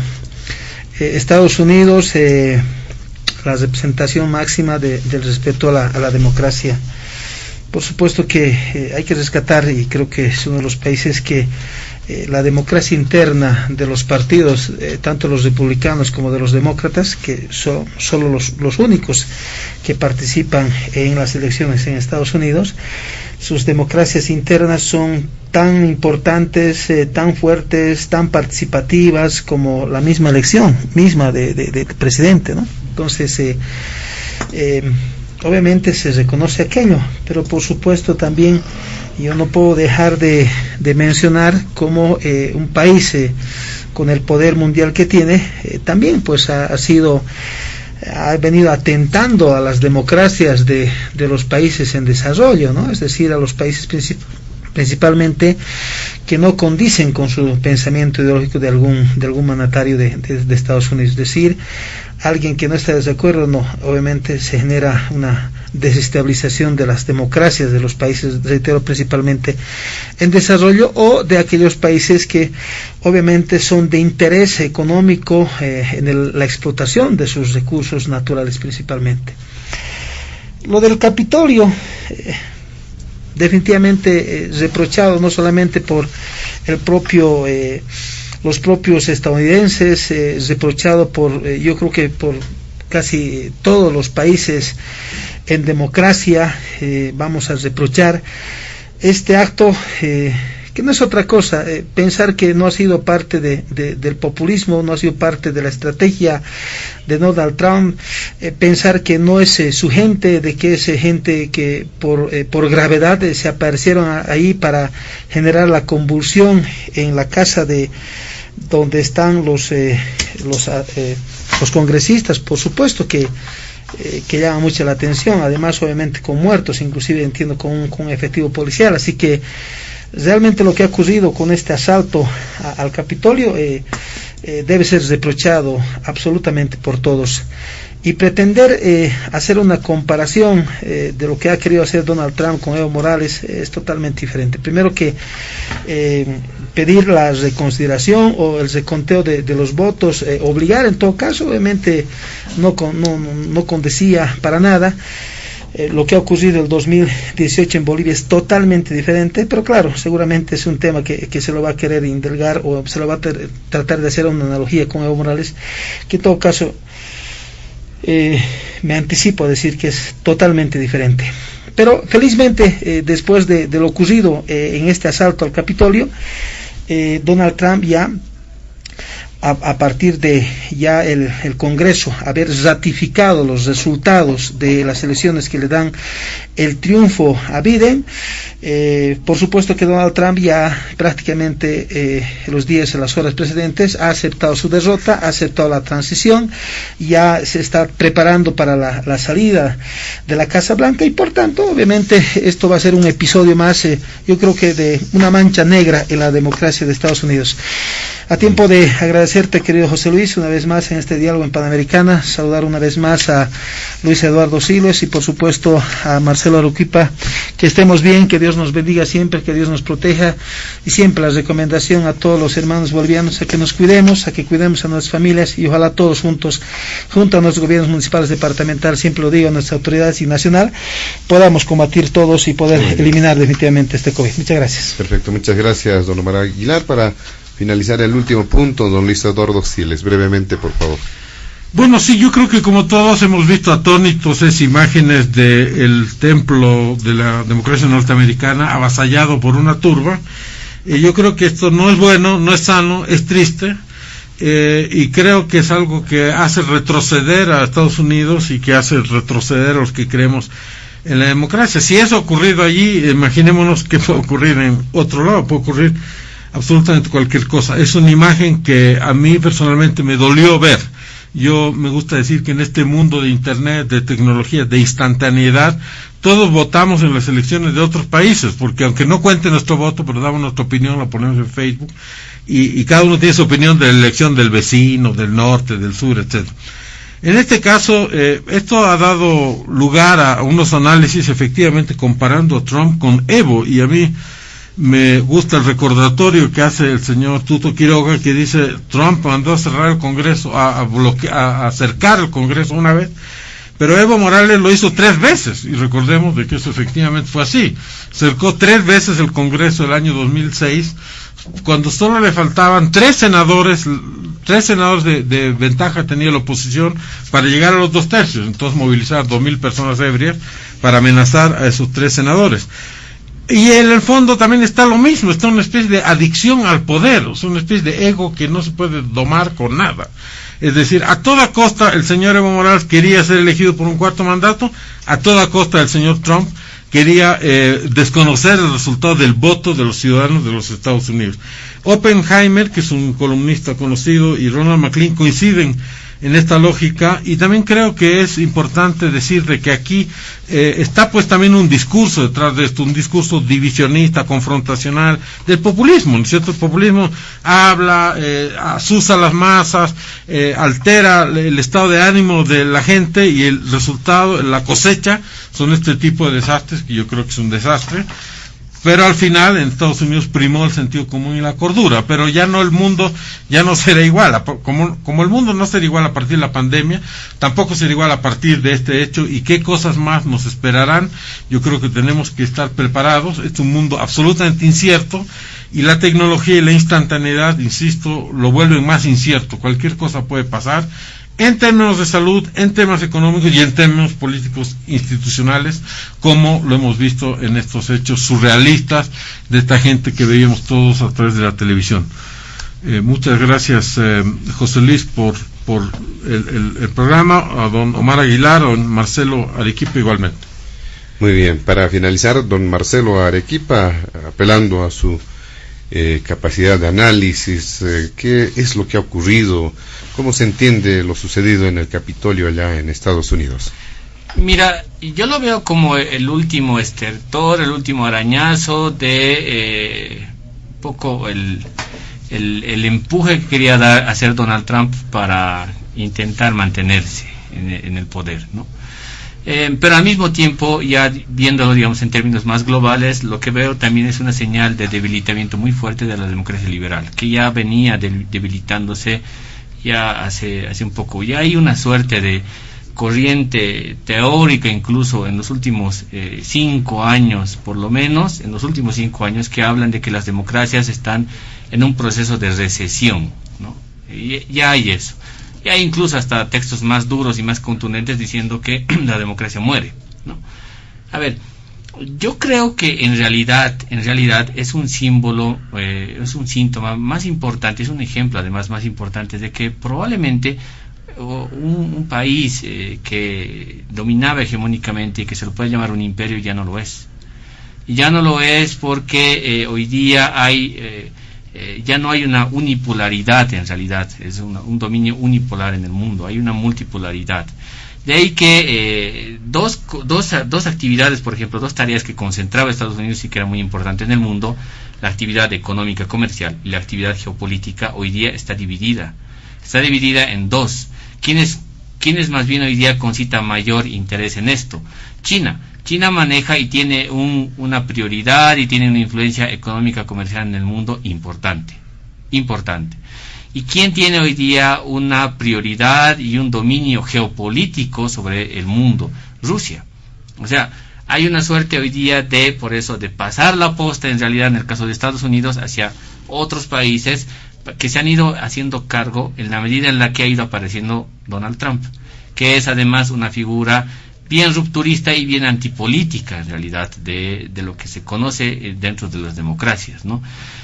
Lo último que está haciendo, lo último que hemos visto en estos días es ciertamente por eso, creo yo, ya el declive mismo de un momento político importante en Estados Unidos y además algo que parecía que no iba a pasar pero que finalmente ocurrió. La derecha, por eso cuando hablo en Estados Unidos estoy hablando de los demócratas y los republicanos y se sabe muy bien que por lo menos los republicanos son la expresión de la derecha en Estados Unidos, la derecha norteamericana no ha sabido condensar un mensaje de articulación hegemónica para poder hacerle frente a la izquierda, digamos, norteamericana, a los demócratas. ¿Y qué es lo que está haciendo? Es decir, apela por eso a la violencia, apela por eso a la confrontación. Y en algún momento estamos viendo también más o menos lo mismo en otros contextos. En el Brasil, en Francia, estamos viendo más o menos lo mismo, es decir, la derecha está ganando electoralmente en algún momento, pero no está sabiendo condensar, no está sabiendo organizar un mensaje que unifique y que le lleve más bien a un escenario de articulación hegemónica distinto a lo que es una izquierda. Entonces creo que ese es un tema que hay que pensarlo, digamos, en términos ya más globales, más generales, ¿no? Cierro con esa idea y agradeciendo de verdad por la invitación, José Luis, y a Omar y a don Luis Eduardo. Gracias. Muy bien. De esta forma, amigos de todo el país, llegamos a la finalización de Diálogo en Panamericana. Agradecemos la presencia de nuestros invitados especiales de este fin de semana, la del ex senador del Movimiento al Socialismo, don Omar Aguilar, también a don Luis Eduardo Siles como jefe del Movimiento Nacionalista Revolucionario, ex parlamentario de esta fuerza política, y finalmente al politólogo Marcelo Arequipa, que ha participado por primera vez de este espacio en la emisora en Panamericana. A nombre de la dirección ejecutiva, también la planta ejecutiva de Panamericana y quien les habla, José Luis Flores, el compromiso de que el programa retorna el siguiente fin de semana. Permiso. Diálogo en Panamericana.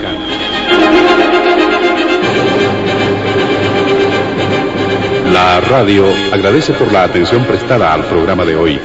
Les invitamos a la próxima entrega del Departamento Periodístico de Panamericana, cuando anunciemos.